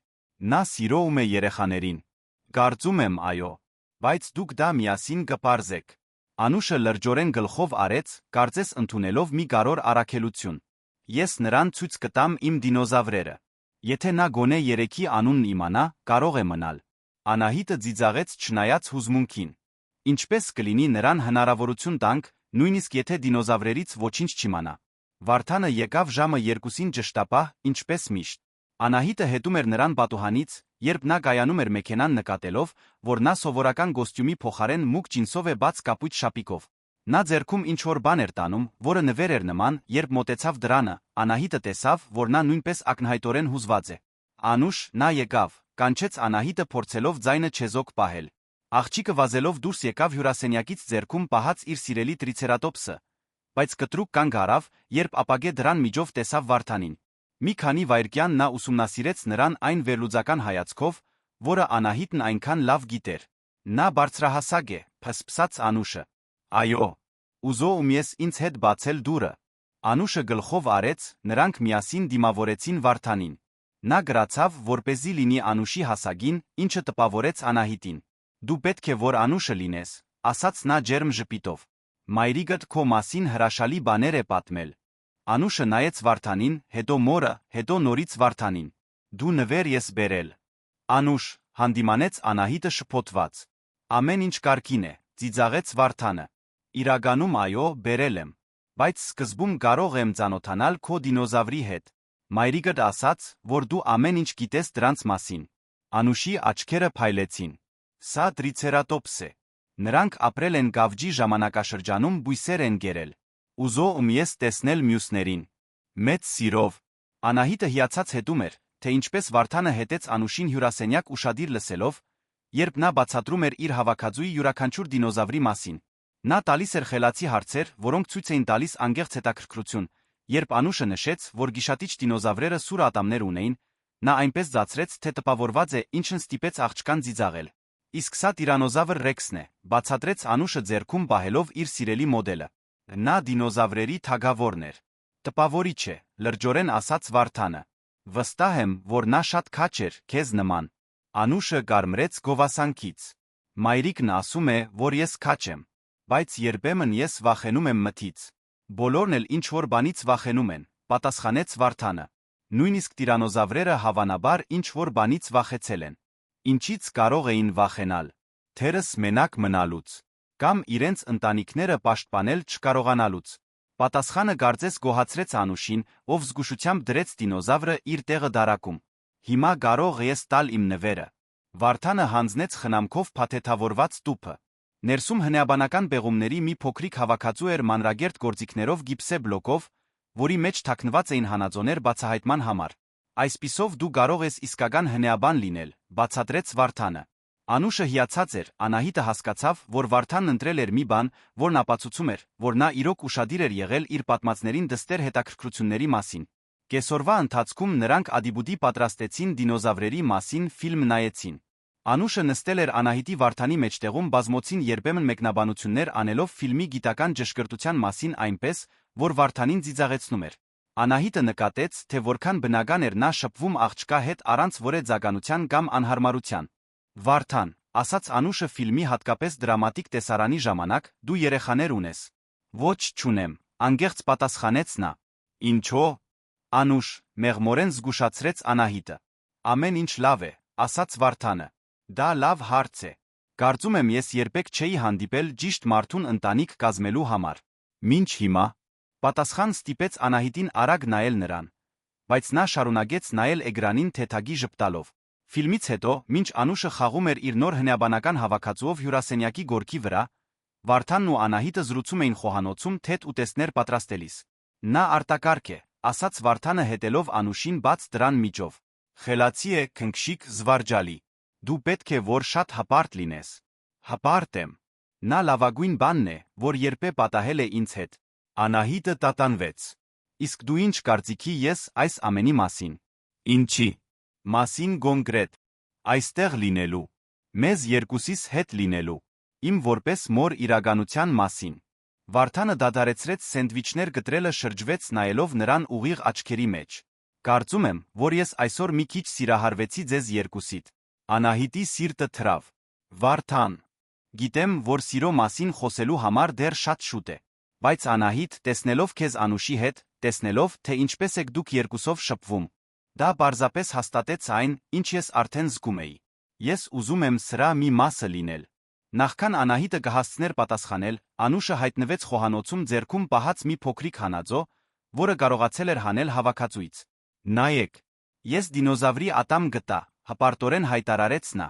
Ինչ հրաշալի է, ասաց Վարդանը գրանալով գտածոն ուսումնասիրելու համար։ Դու շատ տաղանդավոր հնեաբան ես։ Վարդան, ասաց Անուշը լրջորեն նայելով նրան, դու սիրում ես իմ մայրիկին։ Ուղիղ հարցը երկու մեծահասակներին էլ մի պահ անխոս թողեց։ Վարդանը նայեց Անահիտին, ով գրեթե անկատ գլխով արեց։ Շատ եմ սիրում, անգեղծ պատասխանեց Վարդանը։ Մայրիկդ շատ հատուկ մարդ է։ Իսկ դու ուզում ես ընդմիշտ նրա ընկերը մնալ։ Եթե նա թույլ տա այո։ Անուշը մի քանի վայրկյան մտածեց։ Լավ, դու կարող ես մնալ, բայց պետք է ավելի շատ բան սովորես դինոզավրերի մասին։ Դա արդար պայման է, ասաց Վարդանը ձեռքը մեկնելով, որպեսզի Անուշը սեղմի այն։ Երբ Վարդանը վերջապես հրաժեշտ տվեց օրվա վերջում, Անուշը նրան անգեղծորեն գրկեց, ինչը ակնհայտորեն հուզեց տղամարդուն։ Նրա գնալուց հետո աղջիկն անմիջապես դիմեց մորը։ Մայրիկ, ես նրան սիրեցի։ Նա բարի է իրոք լսում է, երբ ես դինոզավրերից եմ խոսում։ Մեծերի մեծ մասը միայն ձացնում է, թե լսում է։ Իսկ էլ ինչ կարծիքի ես նրա մասին։ Նա քեզ նայում է այնպես, ինչպես Նարեկի հայրիկն է նայում նրա մայրիկին։ Ինչպես ֆիլմերում։ Դստեր սուր նկատողություն ստիպեց Անահիտին հասկանալ, որ Անուշը հիանալի հասկացել է իր Վարդանի միջ հարաբերությունների բնույթը նույնիսկ առանց մանրամասն բացատրությունների։ Ինչպես կզգայիր, եթե Վարդանն ավելին դառնար, քան պարզապես ընկեր, զգուշությամբ հարցրեց Անահիտը։ Նկատի ունես որպես ընկեր boyfriend։ Այո։ Անուշը մի պահ լրջորեն մտածեց։ Կարծում եմ գուզենայի։ Բայց նա պետք է խոստանա, որ չի գնա այնպես, ինչպես իմ հայրիկը գնաց։ Անուշի հոր հիշատակումը, ով անհետացել էր նրանց կյանքից, երբ աղջիկը 2 տարեկան էր, սեղմեց Անահիտի սիրտը։ Սիրելիս, ոչ բոլոր տղամարդիկ են քո հոր նման։ Գիտեմ։ Վարդանն ուրիշ է երում։ Նա այն տեսագից է, ով մնում է։ Երկուշաբթի օրը Անահիտը աշխատանքի հասավ երջանկության անհանգստության խառնուրդով։ Հանգստյան օրերը հաստատել էին, որ իր զգացմունքները Վարդանի հանդեպ ավելի խորն են, քան ինքն իրեն խոստովանել էր։ Բայց նա ստիպել էին գիտակցել, թե որքան մեծ էմոցիոնալ ներդրում է անում մի հարաբերության մեջ, որը դեռ զգալի խոչընդոտների էր հանդիպում։ Առաջին նշանը, որ ինչ-որ բան փոխվել է, եղավ թիմի առավոտյան ժողովի ժամանակ։ Տիգրանը հայտարարեց, որ առաջիկա ամիսներին արտաքին աուդիտ է լինելու որպես ջղճ գործընթացի մաս, որը լիովին չբացատրվեց։ Դա պարզապես ստանդարտ ընթացակարգ է, ասաց նա, բայց Անահիտը նրա ձայնի մեջ լարվածություն նկատեց, որն այլ բան էր հուշում։ Ժողովից հետո Արամը մոտեցավ նրան միջանցքում։ Դու ինչ-որ բան գիտես այս աուդիտի մասին։ Ոչ ավելին, քան ասվեց ժողովի ժամանակ։ Ինչո՞։ Որովհետև նմանատիպ աուդիտները սովորաբար նախորդում են կարևոր կառուցվածքային փոփոխություններին։ Միաձուլումներ, ձեռքբերումներ նման բաներ։ Արամի նկատողությունը արձագանքեց այն մտահոգություններին, որոնք Անահիտը փորձել էր անտեսել։ Եթե ընկերություն իրոք դիտարկում էր միաձուլումը, դա կարող էր կտրուկ բարդացնել իր Վարդանի իրավիճակը։ Ճաշի ժամանակ նա փորձեց պատահականորեն շոշափել թեման Վարդանի հետ, բայց նա խուսափողական եղավ։ Կան բաներ, որոնք ես դեռ չեմ կարող քննարկել, ասաց նա։ Բայց երբ կարողանամ, դու առաջիններից մեկը կլինես, ով կիմանա։ Դա գազդի։ Մեր իրավիճակի վրա։ Վարդանը դադարեցրեց ուտելը, լրջորեն նայեց նրան։ Կարող է ազդել։ Բայց Անահիտ կապ չունի, թե ինչ կպատահի ընկերության հետ, այն, ինչ ես զգում եմ քո հանդեպ, չի փոխվի։ Այդ երեքշաբթի կեսօրին Անահիտն անսպասելի զանգ ստացավ Գայանեից Վարդանի քրոջից։ Անահիտ, մի քանի րոպե ունես խոսելու համար։ Ես ընկերության ընդունարանում եմ։ Հետաքրքրված մի փոքր տագնապած Անահիտն իջավ հանդիպելու Գայանեին, ով մասնագիտորեն էր հագնված, կարծես կարոր ասելիք ուներ։ Շնորհակալություն ինձ ընդունելու համար, ասաց Գայանեն, երբ տեղավորվեցին մոտակա սրճարանում։ Ես ուզում էի քեզ հետ խոսել եղբորս մասին։ Եթե նա է քեզ ուղարկել։ Չի ուղարկել։ Իրականում նա կկատաղեր, եթե իմանար, որ ես այստեղ եմ։ Գայանեն նյարդային խառնեց սուրճը։ Վարդանը երբեք ոչ մի գնոջ չի բերել մեր ընտանիքի հետ ծանոթացնելու։ Նույնիսկ իր նախկին նշանածին։ Ես չեմ ծանոթացել ձեր ընտանիքի հետ։ Պարզապես պատահական հանդիպել եմ քեզ։ Բայց նա խոսել է քո մասին։ Մեր ծնողների հետ, ինձ հետ։ Նա երբեք դա չէր արել։ Գայանեն թեքվեց առաջ։ Անահիտ, եղբայրս սիրահարված է քեզ։ Ամբողջությամբ անդառնալիորեն սիրահարված։ Անահիտի սիրտն սկսեց ավելի արագ բաբախել։ Ինչպես կարող ես վստահ լինել։ Որովհետև ես նրան 35 տարի է ճանաչում եմ։ Ես տեսել եմ, թե ինչպիսին էր նա ուրիշ կանանց հետ միշտ պահպանելով էմոցիոնալ հեռավորություն։ Քեզ հետ նա ուրիշ է։ Խոցելի։ Ինչո՞ւ ես ինձ սա պատմում։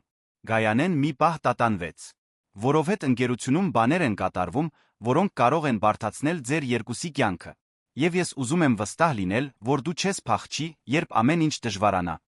Ինչ տեսակ բաներ։ Դու պետք է նրան հարցնես։ Իմ իրավասությունը չէ գաղտնի տեղեկություններ հայտնելը։ Բայց Անահիտ, Գայանեն սեղմեց նրա ձեռքը սեղանի վրայով։ Եղբայրս արժանի է երջանիկ լինելու։ Տարիների մեջ առաջին անգամ ես նրան անգեղծորեն երջանիկ եմ տեսնում։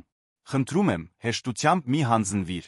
Երբ Գայանեն գնաց, Անահիտը մի քանի րոպե մնաց սրճարանում մարսելով խոսակցությունը։ Պարզ էր, որ ընկերությունում ինչ-որ նշանակալի բան էր կատարվում։ Մի բան, որը Վարդանը չէր կարողանում կամ չէր ուզում դեռ քննարկել իր հետ։ Բայց ավելի կարևոր էր այն, որ նա հիմա ուներ հաստատում, որ նրա զգացմունքները նույնքան խորն էին, որքան իրենը։ Այդ գիշեր Անուշին քնեցնելուց հետո Անահիտը զանգեց Վարդանին։ Քույրդ այսօր եկել էր ինձ տեսնելու, ասաց նա առանց նախաբանի։ Վարդանը երկար լռեց։ Ինչ ասաց։ Որ դու սիրահարված ես ինձ։ Եվ որ ընկերությունում բաներ են կատարվում, որոնք դու դեռ չես կարող ինձ պատմել։ Գայանեն միշտ շատ ուղիղ է եղել, ասաց Վարդանը հոգոց հանելով։ Անահիտ, այն մասին, ինչ կատարվում է ընկերությունում։ Դու պարտավոր չես ինձ հիմա պատմել, եթե չես կարող։ Բայց Վարդան, մյուս մասի մասին, որ դու սիրահարված ես ինձ։ Դա ճիշտ է, մեղմորեն ընդհատեց նա։ Գիտեմ, որ շատ շուտ է, գիտեմ, որ մեր իրավիճակը բարդ է, բայց ինձ պետք էր, որ դու իմանաս։ Ես սիրահարված եմ քեզ Անուշին։ Անահիտը զգաց, որ արցունքներ են հայտնվում աչքերում։ Ես նույնպես սիրահարված եմ քեզ։ Նույնիսկ այս բոլոր բարդությունների հետ մեկտեղ, հատկապես դրանց պատճառով, որովհետ դու պատրաստ ես դրանք ինձ հետ միասին դիմավորել։ Նրանք մեկ ժամ խոսեցին պլաններ կազմելով հանգստյան օրերին նորից հանդիպելու համար քննարկելով, թե ինչպես կառավարել աջող լարվածությունը աշխատավայրում։ Երբ վերջապես անջատեցին հեռախոսը, Անահիտն իրեն ավելի կապված զգաց Վարդանի հետ, քան երբ է, բայց նա ավելի անհանգիստ այն անորոշ ապագայի համար, որն իրենց սպասում էր։ Հաջորդ երկուշաբթին բերեց մի լիցքավորված մթնոլորտ, որը Անահիտը զգաց գրասենյակ մտնելու պահից։ Աշխատագիցների միջ անսովոր շշուկներ կային, փսփսոցներ, որոնք կտրուկ դադարում էին, երբ որը մեկը մոտենում էր, մի շոշափելի լարվածություն, որը թվում էր ներթափանցել է բոլոր բաժինները։ Բացատրությունը տրվեց Վարդանի կողմից ժամը 9-ին հրավիրված արտահերթ ժողովի ժամանակ։ Երբ բոլոր տնօրենները հավաքվեցին գլխավոր խորհրդակցությունների դահլիճում, Անահիտը նկատեց, որ Վարդանն ավելի լարված է, քան նա երբե տեսել էր։ Նրա աչքերի տակ թեթագի ստվերներ կային, որոնք հուշում էին անքուն գիշերվա մասին, նրա գեցվածքն ավելի ձիգ էր, քան սովորաբար։ Շնորհակալություն բոլորին այսքան կարճ ժամանակում ներկայանալու համար, սկսեց Վարդանը մնալով կանգնած, մինչ մյուսները տեղավորվում էին։ Կարոր հայտարարություն ունեմ անելու։ Ընկերությունը միաձուլման առաջարկ է ստացել Սալեն կորպորացիայից եվրոպական մի խոշոր կոնգլոմերատից։ Հաջորդած լռությունը բացարձակ էր։ Անահիտը զգաց իր ստամոքսի սեղմումը հասկացավ, որ ինքը միակ զարմացածը չէր սենյակում։ Արամը ցնցված էր երում, Լիլիթը գունատվել էր, իսկ Տիգրանը խուսափում էր ուղիղ նայել Վարդանին։ Առաջարկը զգալի է կներկայացնի մեր գործառնությունների նշանակալի ընդլայնում դեպի միջազգային շուկաներ, շարունակեց Վարդանը, նրա ձայնը պահպանում էր այն մասնագիտական տոնը, որը Անահիտը գիտեր, որ մեծ ջանքեր էր պահանջում։ Այնուամենայնիվ, ինչպես կարող եք պատկերացնել, նման չափի միաձուլումը կպահանջի ներքին վերակազմավորումներ։ Ինչ տեսակ վերակազմավորումներ, հարցրեց Արամը առաջինը խզելով լռությունը։ Դա դեռ բանակցությունների փուլում է։ Բայց կարող եմ վստահեցնել, որ ես ամեն ինչ կանեմ իմ ուժերի սահմաններում մեր ներկայիս թիմի աշխատատեղերը պաշտպանելու համար։ Վարդանը մի պահ լռեց, Անահիտը նկատեց, որ նա խուսափում էր ուղիղ իրեն նայելուց։ Սալեն կորպորացիան շատ խիստ քաղաքականություն ունի ղեկավար պաշտոններ զբաղեցնող աշխատագիտների միջ անձնական հարաբերությունների վերաբերյալ։ Այս նկատողությունը մյուսների համար պատահական թվաց, բայց Անահիտն անմիջապես հասկացավ ակնարկը։ Նրա արյունը սառեց, երբ հասկացավ, որ Վարդանը անուղղակիորեն զգուշացնում էր իրեն այն խոչընդոտների մասին, որոնց պետք է բախվեին։ Երբ կիրականացվի այս միաձուլումը, հարցրեց Լիլիթը։ Եթե հաստատվի բաժնետերերի կողմից, գործընթացը կսկսվի հաջորդ եռամսյակում։ Ավելի շատ մանրամասներ կունենանք առաջիկա շաբաթներին։ Ժողովից հետո Անահիտը փորձում էր մարսել տեղեկությունը վերադառնալով իր սեղանի մոտ։ Միաձուլումը պահպանողական եվրոպական ընկերության հետ ոչ միայն սպառնում էր իրենց անհատական դիրքերին ընկերությունում, այլ գրեթե անհնարին էր դարձնում որե անձնական հարաբերություն պահպանելն իր Վարդանի միջ։ Նրա սեղանի հեռախոսը զնգաց ընդհատելով մտքերը։ Վարդանի օգնականն էր։ Անահիտ, պարոն Սարգսյանը ցանկանում է տեսնել ձեզ իր գրասենյակում։ Երբ նա մտավ Վարդանի գրասենյակ, տեսավ նրան կանգնած պատուհանի մոտ նայելով ներքում փռված երանին։ Նա շրջվեց, երբ կինը ներս մտավ, Անահիտը նրա աչքերում լարվածություն տեսավ։ «Փագիր դուրը, խնդրում եմ», խնդրեց նա։ «Դու սրա մասին վաղուց գիտեիր», հարցրեց Անահիտն ուղղակիորեն։ Նախնական բանակցությունները սկսվել են 6 շաբաթ առաջ։ Ես ոչինչ չէի կարող ասել, մինչ որ չլիներ հստակ առաջարկ։ Վարդանը մոտեցավ նրան, բայց պահպանեց հարգալից հեռավորություն։ Անահիտ, ես ուզում էի քեզ պատմել, բայց չէիր կարող վտանգել գաղտնի բանակցությունները։ Ես հասկանում եմ։ Անահիտը խաչեց ձեռքերը փորձելով պաշտպանվել այն խոցելիությունից, որ զգում էր։ Ինչ է սա նշանակում մեզ համար։ Սալեն կորպորացիան ունի զրոյական հանդուրժողականության քաղաքականություն վերադասների ենթակաների միջ հարաբերությունների հարցում։ Եթե միաձուլումը հաստատվի, մեզնից մեկը պետք է լքի ընկերությունը կամ մենք պետք է բաժանվենք, լրացրեց նա։ Վարդանը դժկամությամբ գլխով արեց։ Եթե չգտնենք երրորդ տարբերակ։ Ինչ երրորդ տարբերակ։ Ես կարող եմ հրաժարական տալ գլխավոր տնօրենի պաշտոնից։ Իմ փորձով կապերով ես հեշտությամբ պաշտոն կգտնեմ մեկ այլ ընկերությունում։ Այս առաջարկը ցնցեց Անահիտին։ Վարդան, դու չես կարող դա անել։ Այս ընկերությունը քո կյանքն է։ Դու տարիներ ես աշխատել այստեղ հասնելու համար։ Եվ դու նույնպես աշխատել ես այստեղ հասնելու համար։ Ինչու ես պետք է ակնկալեմ, որ դու զոհաբերես քո կարիերան։ Որովհետ դու գլխավոր տնօրենն ես։ Դու ավելի կարևոր ես այս ընկերության համար, քան ես։ Ինձ համար դու ավելի կարևոր ես, քան ցանկացած ընկերություն։ Այս հայտարարությունը շունչը կտրեց։ Հաջորդած լրության ընթացքում նա հասկացավ, որ նրանք հասել են իրենց հարաբերությունների մի վճռորոշ կետի, որտեղ պետք է կայացնեին որոշումներ, որոնք կազդեին ոչ միայն իրենց անձնական կյանքի, այլ մեծ ջանքերով կառուցված կարիերաների վրա։ Երբ պետք է որոշում կայացնես, հարցրեց նա վերջապես։ Բաժնետերերը կքվեարկեն միաձուլման օգտին 2 շաբաթից։ Եթե հաստատվի, ես պետք է որոշում կայացնեմ նախքան իրականացումն սկսվելը։ Անահիտը նստեց բազկաթոռներից մեկին զգալով հետանքների ծանրությունը։ Իսկ եթե ես որոշեմ, որ չարժե այս ամբողջ ռիսկին դիմել։ Վարդանը մոտեցավ ծնկի իջավ նրա արջ բռնելով նրա ձեռքերը։ Այդ դեպքում ես կհարգեմ քո որոշումը կփորձեմ գտնել պահպանելու մեր ընկերությունը, մեր մասնագիտական հարաբերությունները։ Նույնիսկ եթե դա գոտրի քո սիրտը։ Նույնիսկ այդ դեպքում։ Նրա ձայնի անկեղծություն ստիպեց Անահիտի աչքերը լցվել արցունքներով։ Վարդան, ինձ ժամանակ է պետք մտածելու համար։ Իհարկե։ Եվ Անահիտ, ինչ որոշում էլ կայացնես, այն ճիշտ կլինի։ Այդ կեսօրին Անահիտն անկարող էր կենտրոնանալ աշխատանքի վրա։ Նա 3 անգամ վերանայեց նույն հաշվետվությունները առանց որևէ տեղեկություն ընկալելու, երբ Հայկը եկավ իրեն հարց տալու բյուջետային կանխատեսումների մասին, նա այնպիսի շփոթված պատասխան տվեց, որ երիտասարդն ակնհայտորեն մտահոգվեց։ Անահիտ, լավ ես։ Այսօր քեզ նման չես։ Կներես, Հայկ։ Պարզապես։ Անձնական հարցեր։ Կարող եմ որևէ բանով օգնել։ Երիտասարդ վերլուծաբանի բարությունը գրեթե լացեցրեց նրան։ Շնորհակալություն, բայց սա մի բան է, որ ես պետք է մենակ լուծեմ։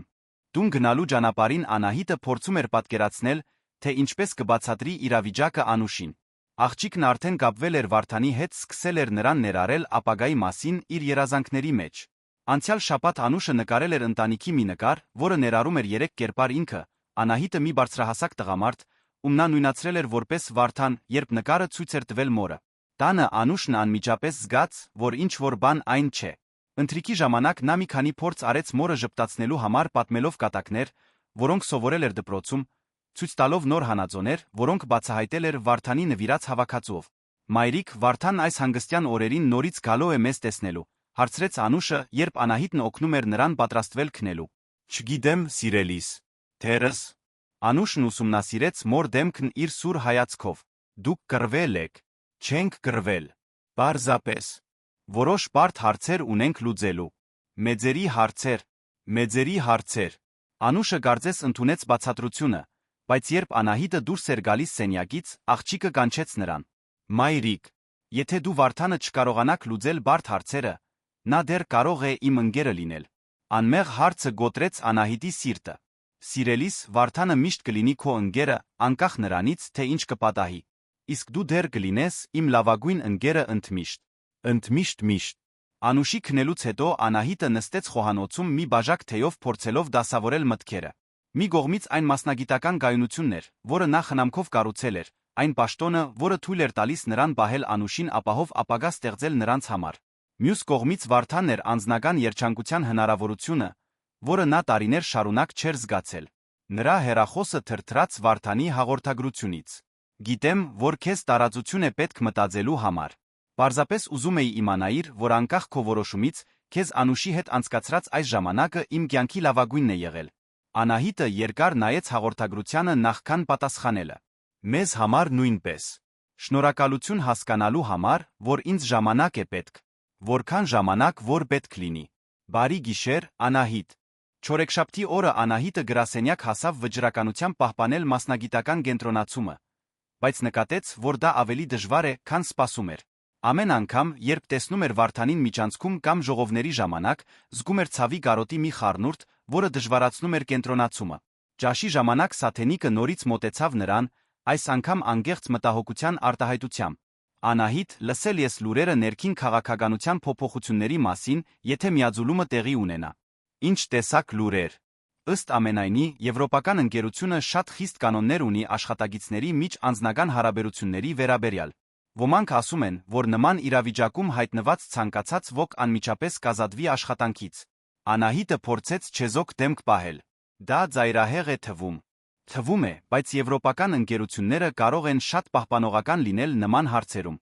Սաթենիգը տատանվեց։ Անահիտ, եթե դու իմանայիր մեկին, ով նման իրավիճակում է, դու խորհուրդ կտայիր այդ մարդուն շատ զգույշ լինել։ Այս խոսակցությունը Անահիտին էլ ավելի անհանգստացրեց։ Ոչ միայն ինքն ու Վարդանը բախվում էին իրենց աշխատանքի հարաբերությունների միջ ընտրություն կատարելու հնարավորությանը, այլ ռիսկի էին դիմում ազատվել աշխատանքից, եթե բացահայտվեին նախքան որոշում կայացնելը։ Այդ կեսօրին նա անսպասելի զանգ ստացավ Հասմիկից Տայակից։ Անահիտ, կներես աշխատանքի ժամանակ անհանգստացնելու համար, բայց Անուշի դպրոցից զանգեցին։ Նա իրեն լավ չի զգում, ուզում է, որ ինչ-որ մեկը գա իր հետից։ Իհարկե, հիմա գալիս եմ։ Շնորհակալություն տեղեկացնելու համար։ Երբ նա հասավ դպրոց, գտավ Անուշին բուժկետում նստած գունատ լուռ։ Բուժքույրը բացատրեց, որ աղջիկը գանգատվել է փորացավից ամբողջ առավոտ շատ տխուր է եղել։ Երբեմն երեխաները սոմատիզացնում են, երբ տանը լարվածություն են զգում, նրբանկատորեն նկատեց բուժքույրը։ Անուշը շատ ընկալունակ է։ Մեքենայի մեջ Անուշը հաստատեց Անահիտի կասկածները։ Մայրիկ, փորս ցավում է, բայց ուտելիքից չէ։ Դա նրա համար է, որ դու տխուր ես։ Սիրելիս, դու չպետք է անհանգստանաս մայրիկի խնդիրների համար։ Բայց ես անհանգստանում եմ։ Եվ ես մտածում եմ, որ թերս եթե դու խոսեիր Վարդանի հետ, դուք կկարողանայիք միասին լուծել բարդ հարցերը։ Ինչպես երբ դժվար փազլներ ենք հավաքում։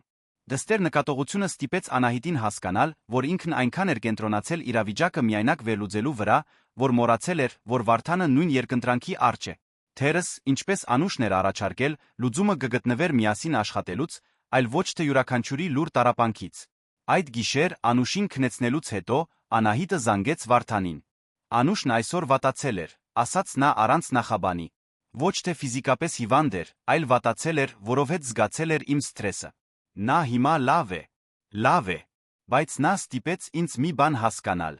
Մենք երկուսս էլ տառապում ենք փորձելով սա մենակ լուծել։ Եվ թերս կա մի լուծում, որը մենք դեռ չենք դիտարկել։ Ինչ որ գաղափար ունես։ Մի քանիսը։ Կարող ենք վաղը հանդիպել աշխատանքից հետո։ Գրասենյակից հեռու։ Իհարկե։ Որտեղ։ Այն սրճարանում, որտեղ գնացինք մեր առաջին հանդիպման ժամանակ։ Ժամը 7-ին։ Այնտեղ կլինեմ։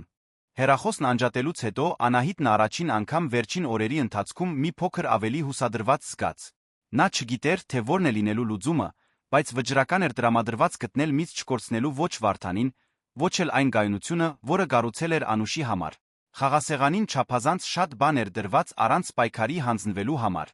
Անահիտը սրճարան հասավ նշանակված ժամից 15 րոպե շուտ կարիք ունենալով ժամանակի մտքերը դասավորելու համար, նախքան Վարդանին տեսնելը։ Նա նախորդ գիշերն անցկացրել էր հետազոտելով Սալեն կորպորացիան նրա քաղաքականությունը,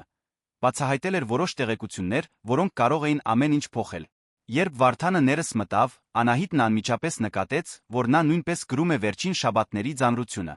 Նրա ուսերի վրա մի լարվածություն կար, որը նախկինում չկար, երբ նա ողջունելիս համբուրեց կնոջ այտը, Անահիտը զգաց մի տատանում, որը նախկինում չկար։ Ինչպե՞ս է Անուշը, հարցրեց նա նստելով դիմացը։ Ավելի լավ։ Նա ստիպեց ինձ խոստանալ, որ կփորձեմ լուծել մեր խնդիրները։ Ասաց, որ եթե ես կարողացել եմ նրան մեծացնել, երբ նա փոքրիկ էր, ապա անպայման կկարողանամ սա էլ լուծել։ Վարդանը ժպտաց առաջին անգամ վերջին օրերի ընթացքում։ Նա իմաստուն է 6 տարեկանի համար։ Այո։ Եվ թերս նա ճիշտ է։ Անահիտը խորը շունչ քաշեց։ Վարդան, ես 3 գիշեր հետազոտել եմ Սալեն կորպորացիան։ Եվ ինչ ես բացահայտել։ Որ նրանք այնքան անդրդվելի չեն, որքան թվում էր սկզբում։ Իրականում նրանք ունեն մի քանի դուստր ձեռնարկություններ, որտեղ գլխավոր տնօրենները պահպանել են հարաբերական ինքնավարություն ներքին քաղաքականության հարցում, պայմանով, որ ֆինանսական արդյունքները լինեն հետողական։ Վարդանը թեքվեց առաջ հետաքրքրված։ Շարունակիր։ Եվ ավելի կարևոր է այն, որ դու ավելի մեծ սակարկության ուժ ունես, քան ընդունում ես։ Վերջին 3 տարիների ընթացքում մեր ընկերությունն ունեցել է տարածաշրջանի լավագույն ցուցանիշները։ Սալեն կորպորացիան հետաքրքրված է քեզնով նույնքան, որքան ընկերությամբ։ Ինչպես ես եկել այդ եզրակացության։ Որովհետև ես կատարել եմ իմ տնային աշխատանքը։ Զանգել եմ մի քանի ծանոթների, ովքեր աշխատում են նմանատիպ միաձուլումների միջով անցած այլ ընկերություններում։ Երկու դեպքում գլխավոր տնօրեններին հաջողվել է բանակցել ներքին քաղաքականության բացառությունների շուրջ կատարողականի երաշխիքների դիմաց։ Վարդանը նայեց նրան մի հայացքով, որտեղ խառնված էին հիացմունքն ու թեթացումը։ Նկատի ունես, որ ես կարող եմ օգտագործել մեր արդյունավետությունը որպես սակարկության միջոց։ Ճիշտ այդպես։ Բայց կա մի պայման։ Անահիտը տատանվեց։ Մենք պետք է պաշտոնականացնենք մեր հարաբերությունները գադրերի բաժնի հետ նախքան միաձուլման ավարտը։ Մենք պարտավոր կլինենք հրապարակայնորեն հայտարարել, որ ռոմանտիկ կապի մեջ ենք, ինչը կնշանակի առերեսվել բոլոր այն դատողություններին մեկնաբանություններին, որոնցից մենք խուսափում էինք։ Այո, դա հեշտ չի լինի։ Վարդանը մի քանի րոպե լուռ մնաց մարսելով տեղեկությունը։ Անահիտ, սա կարող է աշխատել, բայց դու վստահ ես, որ պատրաստ ես առերեսվել հետանքներին։ Մարդիկ կասկածի տակ կդնեն քո որակավորումները, ենթադրություններ կանեն հովանավորչության մասին։ Իսկ ոմանք էլ կշնորհավորեն ինձ այն բանի համար, որ գտել եմ մեկին, ով ինձ այնքան է սիրում, որ պատրաստ է վտանգել սեփական կարիերան իմ պատճառով։ Անահիտը բռնեց նրա ձեռքը սեղանի վրայով։ Վարդան, ես 3 տարի է աշխատում եմ այս ընկերությունում իմ հեղինակությունը կառուցելու համար։ Ցանկացած ոք, ով կասկածի տակ կդնի իմ մասնագիտական իրավասությունը, կարող է վերանայել իմ արդյունքները։ Իսկ ինչ կասես Անուշի մասին։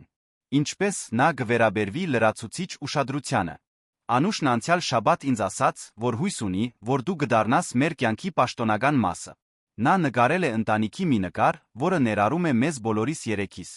Այս տեղեկությունը խորապես հուզեց Վարդանին։ Նա դա ասել է։ Նա ասաց, որ դու այն տեսակից ես, ով մնում է։ Եվ որ ցանկացած ոք, ով այդքան համբերատարությամբ իրեն դինոզավրերից է սովորեցնում, պետք է որ բարի նպատակներ ունենա։ Նրանք հաջորդ ժամն անցկացրեցին քննարկելով ռազմավարություններ հնարավորություններ, Անահիտն իրեն ավելի կապված զգաց Վարդանի հետ, քան ցանկացած այլ պահի։ Տեսնելով, թե ինչպես է նա վերլուծում իրավիճակը նույն նվիրվածությամբ, որը գիրառում էր մասնագիտական մարտահրավերների դեպքում, բայց այս անգամ պայքարելով իրենց համար, հաստատեց այն բոլոր զգացմունքները, որոնք նա զարգացրել էր նրա հանդեպ։ Մի բան կա, որ պետք է քեզ պատմեմ, ասաց Վարդանը, երբ պատրաստվում էին հեռանալ։ Հայրս անցյալ շաբաթ սրտիս մեկ նոպա ունեցավ։ Այս անգամ ավելի լուրջ։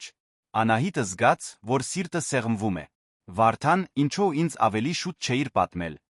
Որովհետև ես զբաղված էի միաձուլման հարցերով, մեր խնդիրներով չէի ուզում քեզ ծանրաբեռնել լրացուցիչ հոգսերով։ Դու չես կարող ինձ ամեն ինչից պաշտպանել։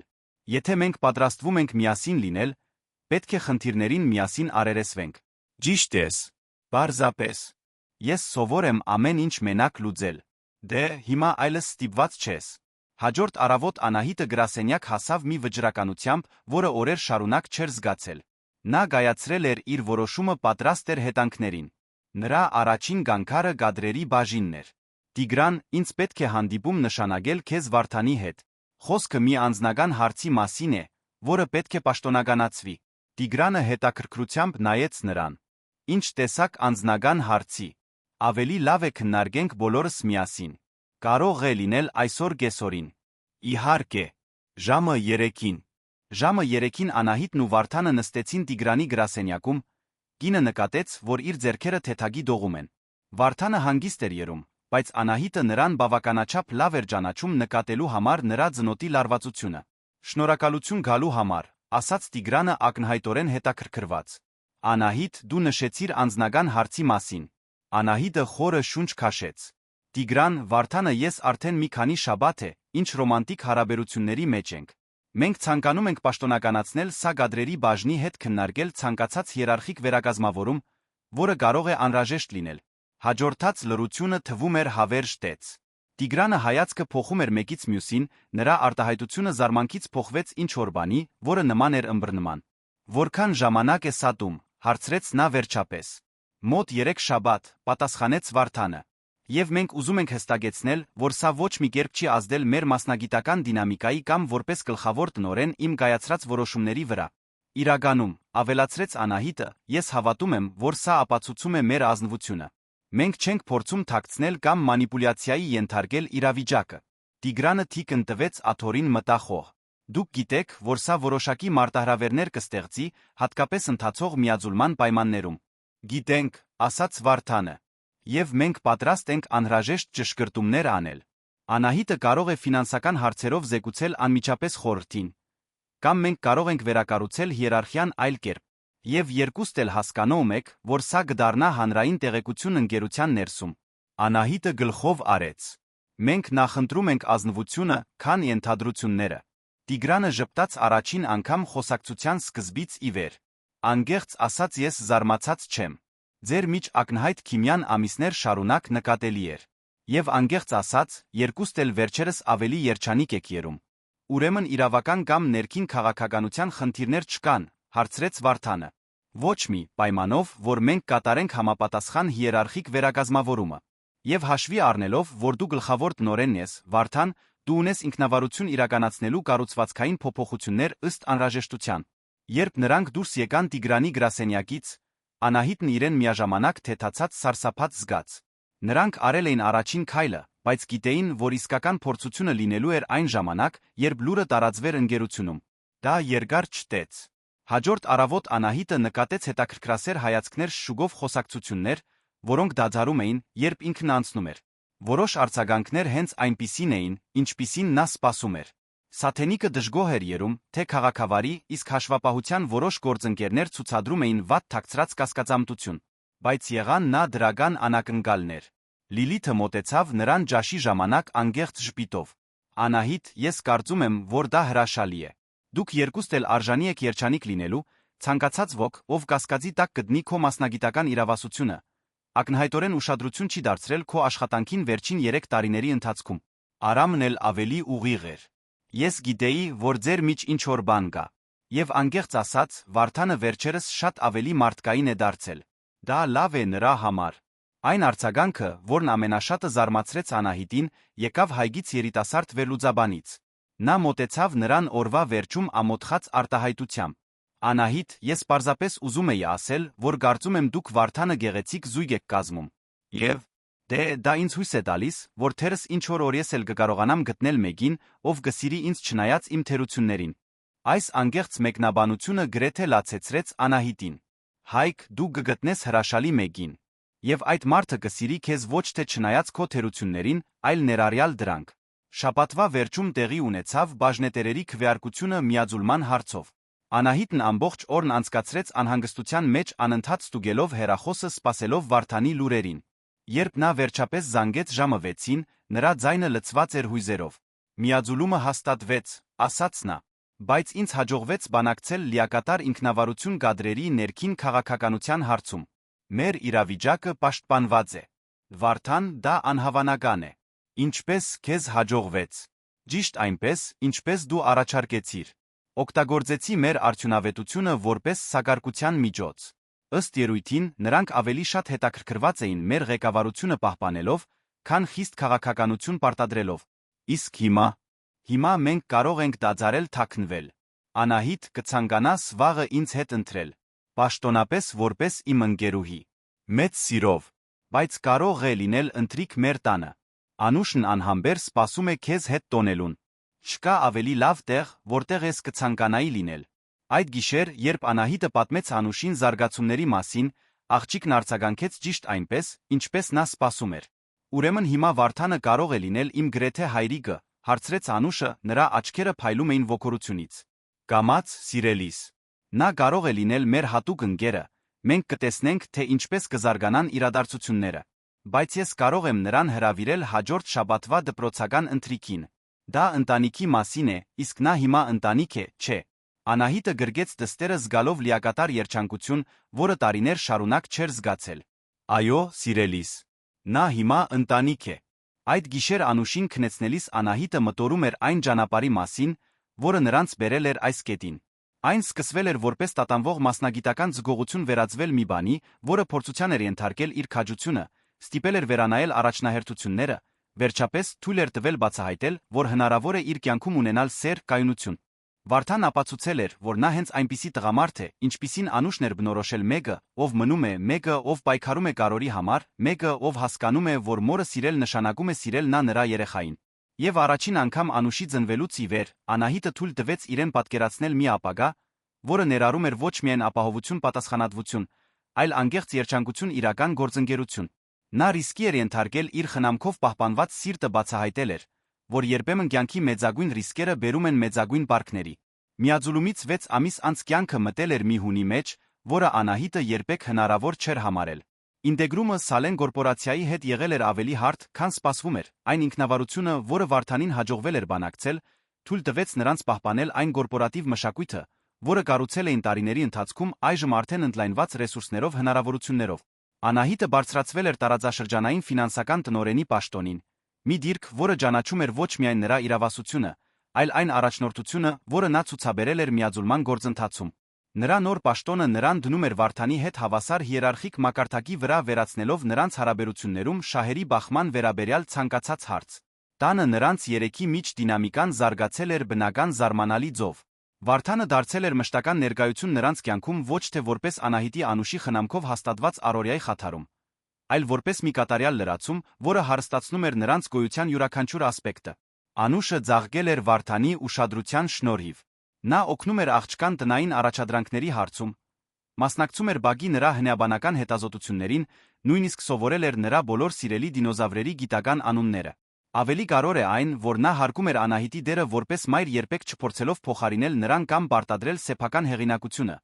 այլ առաջարկելով անկեղծ աջակցություն, գործընկերություն։ Մայրիկ, ասաց Անուշը մի շաբաթ օր առավոտյան նախաճաշի ժամանակ, կարող եմ մի հարց տալ Վարդանի մասին։ Անահիտն ու Վարդանը հայացքներ փոխանակեցին Անուշի գլխի վրայով։ Վերջին ամիսներին Անուշի հարցերը դարձել էին ավելի սուր ուղիղ։ Իհարկե, սիրելիս, ինչ ես ուզում իմանալ։ Դե, դպրոցում որոշ երեխաներ ունեն խորթ մայրեր կամ խորթ հայրեր։ Եվ ես մտածում էի, եթե դուք ինչ-որ օր ամուսնանաք, Վարդանը կլինի իմ խորթ հայրը։ Վարդանը գրեթե խեղդվեց սուրճից, իսկ Անահիտը զգաց, որ այտերը տաքանում են։ Նրանք խուսափել էին ամուսնության մասին քննարկումներից, կենտրոնանալով օրեցօր իրենց հարաբերությունները կառուցելու վրա։ Ինչո՞ւ ես դա հարցնում, զգուշությամբ ասաց Անահիտը։ Որովհետև ուսուցչուհու հետ խոսում էինք դպրոցի հայրերի օրվա տոնակատարության մասին, նա ասաց, որ ես կարող եմ հրավիրել իմ կյանքում ցանկացած կարևոր հայրական կերպարի։ Անուշը նայեց ուղիղ Վարդանին։ Կցանկանաս գալ ինձ հետ։ Վարդանը թվաց անկեղծորեն հուզված։ Անուշ, ինձ համար մեծ պատիվ կլինի գնալ քեզ հետ։ Իսկ մայրիկ, շարունակեց Անուշը, եթե դուք ամուսնանաք, ես կարող եմ ծաղիկներ տանող աղջիկը լինել։ Ես երբեք ծաղիկներ տանող աղջիկ չեմ եղել։ Կարծում եմ դա շատ լավ կլիներ։ Անահիտը ծիծաղեց գրգելով դստերը։ Սիրելիս, եթե ինչ-որ օր որոշենք ամուսնանալ, դու միանշանակ կլինես ծաղիկներ տանող աղջիկը։ Իսկ երբեք որոշելու։ Ուղիղ հարցն ստիպեց Վարդանին Անահիտին նորից նայել միմյանց։ Նրանք խոսել էին ապագայի մասին անորոշ եզրույթներով, բայց երբեք չէին քննարկել կոնկրետ ժամկետներ։ Դրանք կարևոր որոշումներ են, որոնք մեծերը պետք է կայացնեն կամաց-կամաց, դիվանագիտորեն ասաց Վարդանը։ Բայց դուք իրար սիրում եք, չէ։ Այո, պատասխանեցին միաժամանակ, Անուշը գոհ երաց պատասխանից։ Այդ կեսօրին, մինչ Անուշը խաղում էր բակում, Վարդանն ու Անահիտը վերջապես ունեցան այն խոսակցությունը, որը հետաձգում էին։ Նա չի սխալվում, գիտես, ասաց Վարդանը հետելով Անուշին խոհանոցի պատուհանից։ Մեր ինչ-որ օր ամուսնանալու հարցում։ Դու ուզում ես ամուսնանալ ինձ հետ, հարցրեց Անահիտն ուղղակիորեն։ Ավելի շատ, քան որե այլ բան։ Բայց ուզում եմ վստահ լինել, որ դա այն է, ինչ դու նույնպես ուզում ես, որ ճիշտ ժամանակն է մեզ բոլորիս համար։ Անահիտը մոտեցավ նրան գրգելով նրա գոտկատեղը։ Վարդան, 6 ամիս առաջ ես սարսափած էի այն մտքից, որ կարող եմ վտանգել Անուշի համար կառուցած կայունությունը։ Հիմա ես չեմ կարող պատկերացնել մեր կյանքն առանց քեզ։ Նույնիսկ այս բոլոր բարդությունների հետ մեկտեղ, որոնց միջով անցանք։ Հատկապես դրանց պատճառով։ Դրանք մեզ ցույց տվեցին, որ մենք ընդունակ ենք ցանկացած բան միասին հաղթահարել։ Վարդանը նրբորեն համբուրեց նրան։ Ուրեմն թերս ժամանակն է սկսելու մեր ապագան ավելի կոնկրետ պլանավորել։ Երկու շաբաթ անց, նույն սրճարանում ռոմանտիկ ընթրիքի ժամանակ, Վարդանը Անահիտին ամուսնության առաջարկ արեց։ Առաջարկը պարզ էր կատարյալ առանց ավելորդ աղմուկի կամ մեծ ժեստերի, պարզապես մի տղամարդու անկեղծ խոստում, ով սովորել էր, որ իսկական սերը նշանակում է ստեղծել ընտանիք հիմնված փոխադարձ հարգանքի, գործընկերության անկեղծ նվիրվածության վրա։ Երբ նրանք տուն հասան Անուշին լուրը հայտնելու համար, գտան աղջկան հյուրասենյակում Հասմիկի հետ սպասելիս ակնհայտորեն անհանգիստ։ Դե, հարցրեց Անուշը հենց ներս մտան։ Դուք նշանվեցիք։ Անահիտը ցույց տվեց մատանին, Անուշը ուրախությունից ջչաց վազելով գրգելու երկուսին էլ։ Ես գիտեի։ Ես քեզ համար հարսանեկան զգեստ եմ նկարել, մայրիկ, իսկ Վարդանի համար նրբագեղ կոստյում։ Եվ ես արդեն ընտրել եմ իմ ծաղիկներ տանող աղջկա զգեստը։ Հարսանիքի կազմակերպումը եղավ համատեղ գործընթաց, որում ներգրավված էր ամբողջ ընտանիքը։ Գայանեն դարձավ Անահիտի մտերիմ ընկերուհին օգնելով նրան խորհուրդներով Սարգսյանների ընտանիքի հետ շփվելու հարցում, օգնելով նախապատրաստական աշխատանքներում։ Վարդանի ծնողները, չնայած հոր թույլ առողջական վիճակին, հիացած էին Անուշով նրան անմիջապես որպես թոռնիկ ընդունեցին։ Աշխատավայրում նշանադրության լուրը ընդունվեց անկեղծ ոգորությամբ գործընկերների մեծ մասի կողմից։ Նույնիսկ Սաթենիկը, ով սկզբում կասկածամիտ էր, խոստովանեց, որ Վարդանն ու Անահիտը կազմում են զարմանալիորեն ներթաշնակ զույգ, որ նրանց շարունակական մասնագիտական հաջողությունները ապացուցում են, որ նրանց անձնական հարաբերությունները միայն ամրապնդում են իրենց։ Դուք գոտրում եք բոլոր կարծրատիպերը, մեկնաբանեց Արամը ընկերության կողմից կազմակերպված նշանադրության հանդեսի ժամանակ։ Ցույց տվեցիք, որ հնարավոր է ունենալ մասնագիտական հաջողություն, անձնական երջանկություն առանց մեկը մյուսին զոհաբերելու։ Հարսանեկան արարողությունը տեղի ունեցավ Գարնանային մի պայծառ առավոտ լեռներին նայող մի մտերիմ այգում։ Անուշը, փայլելով իր ծաղիկներ տանող աղջկա զգեստով, իր հանդիսավորությամբ ակնհայտ ուրախությամբ գրավեց բոլորի ուշադրությունը։ Երթումների ժամանակ, երբ Վարդանը խոստացավ ընդմիշտ սիրել պաշտպանել թե Անահիտին, թե Անուշին, հյուրերի մեջ չկար մեկը, ում աչքերը չթրջվեին։ Անահիտ, ասաց Վարդանը իր երթման ժամանակ, դու ինձ սովորեցրիր, որ իսկական սերը միայն կրքի մասին չէ, այլ քաջության։ Քաջություն ռիսկի դիմելու, պայքարելու, տական մի բան կառուցելու համար, նույնիսկ երբ ճանապարհն անորոշ է։ Եվ Անուշ, նա դիմեց աղջկան, շնորհակալություն ինձ քո ընտանիք ընդունելու համար, ինձ սովորեցնելու համար, որ հայր լինելը ներկա լինելու մասին է, ոչ թե միայն կենսաբանության։ Վարդան, պատասխանեց Անահիտը, երբ մենք ծանոթացանք, ես կարծում էի, որ իմ կյանքն արդեն ամբողջական է։ Դու ինձ ցույց տվեցիր, որ ամբողջականությունը ամեն ինչ լուծված ունենալը չէ, այլ մեկին ունենալը, ում հետ կարող ես դիմավորել անհայտը։ Միասին մենք ավելի ուժեղ ենք, ավելի քաջ անսահման, ավելի երջանիկ։ Անուշը պնդել էր արարողության ժամանակ մի պահ ունենալ հատուկ այդ առիթով իր արած նկարը հանձնելու համար։ Դա նոր ընտանիքի դիմանկարն էր երեք կերպար ձեռք ձեռքի տված, ժպտերես, հետնամասում խաղացող դինոզավրերով նրանց գլխավերում սավառնող սրտիկներով։ Ես սա մենք ենք, հայտարարեց նա բոլոր հյուրերի համար։ Իսկական ընտանիք։ Ամուսնության առաջին տարին բերեց ճշգրտումներ բացահայտումներ։ Վարդանը տեղափոխվեց այն տունը, որը Անահիտն ու Անուշը տարիներ շարունակ կիսել էին։ Միասին նրանք ստեղծեցին նոր տարածքներ ավանդույթներ։ Նա տան աշխատասենյակը վերածեց մեծահասակների գրասենյակի Անուշի համար ուսումնական տարածքի համադրության, որտեղ աղջիկը կարող էր դասերը պատրաստել, մինչ նա աշխատում էր հատուկ նախագծերի վրա։ Անուշը ձաղկեց նոր ընտանեկան կառուցվածքի կայունության պայմաններում։ Նրա գնահատականները բարելավվեցին, նա դարձավ ավելի վստահ շփումներում լուսանկարչության հանդեպ կիրք զարգացրեց այն բանից հետո, երբ Վարդանը նրան սովորեցրեց օգտվել թվային տեսախցիկից։ Ավելի կարևոր է այն, որ նա ձեռք էր բերել ապահովության զգացում, որը գալիս է միայն ամուր սիրող ընտանիք ունենալու գիտակցումից։ Գիտեք, թե ինչն եմ ամենաշատը սիրում մեր ընտանիքի մեջ, ասաց Անուշը մի երեկո, երբ երեքով բազմոցին դինոզավրերի մասին ֆիլմ էին նայում։ Ինչը, սիրելիս, հարցրեց Անահիտը։ Որ մենք ընտրել ենք միասին լինելը։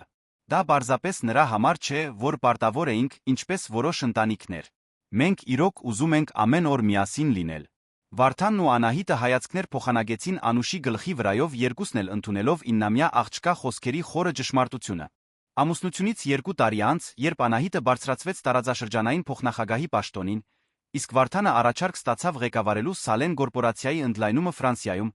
նրանք բախվեցին որպես ընտանիք իրենց առաջին կարևոր որոշմանը։ Հնարավորությունն անհավանական է, ասաց Վարդանը տեղափոխության հնարավորության մասին ընտանեկան զրույցի ժամանակ, բայց դա իմաստ ունի միայն այն դեպքում, եթե լավ լինի մեզ բոլորիս համար։ Որտեղ է լինելու, հարցրեց Անուշը, ով այժմ 9 տարեկան էր, ավելի սուր միտք ուներ։ Փարիզում։ Մի հսկայական գենսուրախ քաղաք։ Անուշը դա ուշադիր դիտարկեց։ Փարիզում դինոզավրերի թանգարաններ կան։ Վարդանը ծիծաղեց։ Մի քանի հատ։ Եվ կենդանաբանական այգիներ, զբոսայգիներ, հրաշալի վայրեր։ Իսկ ես կարող եմ ֆրանսերեն սովորել։ Իհարկե, դու կլինես եռալեզու։ Անուշը նայեց Անահիտին։ Մայրիկ, դու ուզում ես գնալ։ Անահիտը հասկացավ, որ դստեր հարցը կատարելապես ամփոփում էր, թե որքան էր փոխվել իրենց կյանքը։ 3 տարի առաջ միջազգային տեղափոխություն աներակայելի կլիներ, չափազանց ռիսկային գայունության վրա կենտրոնացած միայնակ մոր համար։ Հիմա Վարդանի պես գործընկերոջ ամուր կարիերայի պայմաններում, որն առաջարկում էր ճկունություն, դա ոչ միայն հնարավոր էր թվում, այլ ոգորիչ։ Կարծում եմ, որ դա անհավանական արկած կլինի մեր ընտանիքի համար, պատասխանեց Անահիտը։ 6 ամիս անց նրանք տեղավորվել էին Փարիզի մի լուսավոր բնակարանում, որտեղ Անուշն արագորեն հարմարվել էր միջազգային դպրոցին, Անահիտը ստանձնել էր Լատինական Եվրոպայի ֆինանսական բաժնի ղեկավարությունը, իսկ Վարդանը կառուցել էր գործառնություններ, որոնք մոդել դարձան ընկերության այլ ընդլայնումների համար։ Մի գիրակի կեսօրին, երբ նրանք զբոսնում էին Լյուքսեմբուրգյան այգում, Անուշը վազում էր աջից լճակի բադերին գերակրելու համար, Վարդանը բռնեց Անահիտի ձեռքը։ «Դու որե բանի համար զղջում ես», հարցրեց նա։ «Ինչի համար»։ «Այն գիշեր ամեն ինչ վտանգելու համար, երբ որոշեցիր պայքարել մեր համար»։ Անահիտը նայեց Անուշին, ով ծիծաղում էր փորձելով լուսանկարել բադերի ընտանիքը, հետո նայեց Վարդանին, ում աչքերը փայլում էին նույն քնքշությամբ, որը տարիներ առաջ գրավել էր իր սիրտը։ «Միակ բանը, որի համար զղջում եմ», ասաց նա, այն է, որ ավելի շուտ այնքան քաջ չեմ եղել, որ դա անեի։ Վարդանը նրբորեն համբուրեց նրան, իսկ Անուշը լճակի մոտից բղավեց։ «Ես բադերի ընտանիքի կատարյալ նկարն արեցի։ Հիմա պատրաստվում եմ ձեզ երկուսիդ լուսանկարել, երբ ռոմանտիկ եք»։ Նրանք ծիծաղեցին կեցվածք ընդունելով Անուշի ոգորված լուսանկարի համար գիտակցելով, որ ստեղծում են հիշողություններ, որոնք կմնան հավերժ։ Նրանք սովորել էին, որ իսկական սերը միայն ճիշտ մարդուն գտնելը չէ, այլ ընտրելը շարունակել կառուցել մի գեղեցիկ բան միասին, օրեցօր, որոշում առ որոշում, արկած առ արկած։ Եվ մինչ Անուշը որսում էր այդ պահը տեսախցիկի լինզայի միջով, Անահիտը գիտեր, որ այդ պատկերը ներկայացնում էր այն ամենը, ինչի մասին ինքը երազել էր, բայց երբեք չէր համարձակվել ակնկալել։ Մի ընտանիք հիմնված ընտրված սիրո, վաստակած վստահության այն քաջության վրա հավատալու, որ կյանքի լավագույն ռիսկերը նրանք են, որոնք մենք ստանձնում ենք մեր սիրած մարդկանց հետ։ Պատմության ավարտ։ Սիրելի ունկնդիրներ, հուսով ենք, որ Անահիտի, Վարդանի, Անուշի պատմությունը դիպավ ձեր սրտերին նույնքան, որքան մեր սրտին։ Սիրո, քաջության ընտանիքի այս ճանապարհը մեզ հիշեցնում է, որ երբեմն մեծագույն ռիսկերը բերում են մեծագույն պարտքների։ Այս հուզիչ պատմությունների համայնքի մի մասը մնալու համար չմոռանաք բաժանորդագրվել մեր ալիքին սեղմել զանգակը, որպեսզի բաց չթողնեք մեր եզակի պատմություններից ոչ մեկը։ Եթե այս պատմությունը ձեզ ոգեշնչեց, թողեք ձեր հավանումը մեկնաբանություններում կիսվեք, թե ինչպես է սերը փոխել ձեր սեփական կյանքը։ Ամեն օր մենք բերում ենք պատմություններ, որոնք ուսումնասիրում են մարդկային հարաբերությունների բարդությունը, վճռականությամբ նվաճված երջանիկ ավարտների գեղեցկությունը։ Մինչ հաջորդ պատմությունը, հիշեք իսկական սիրո համար միշտ արժե պայքարել։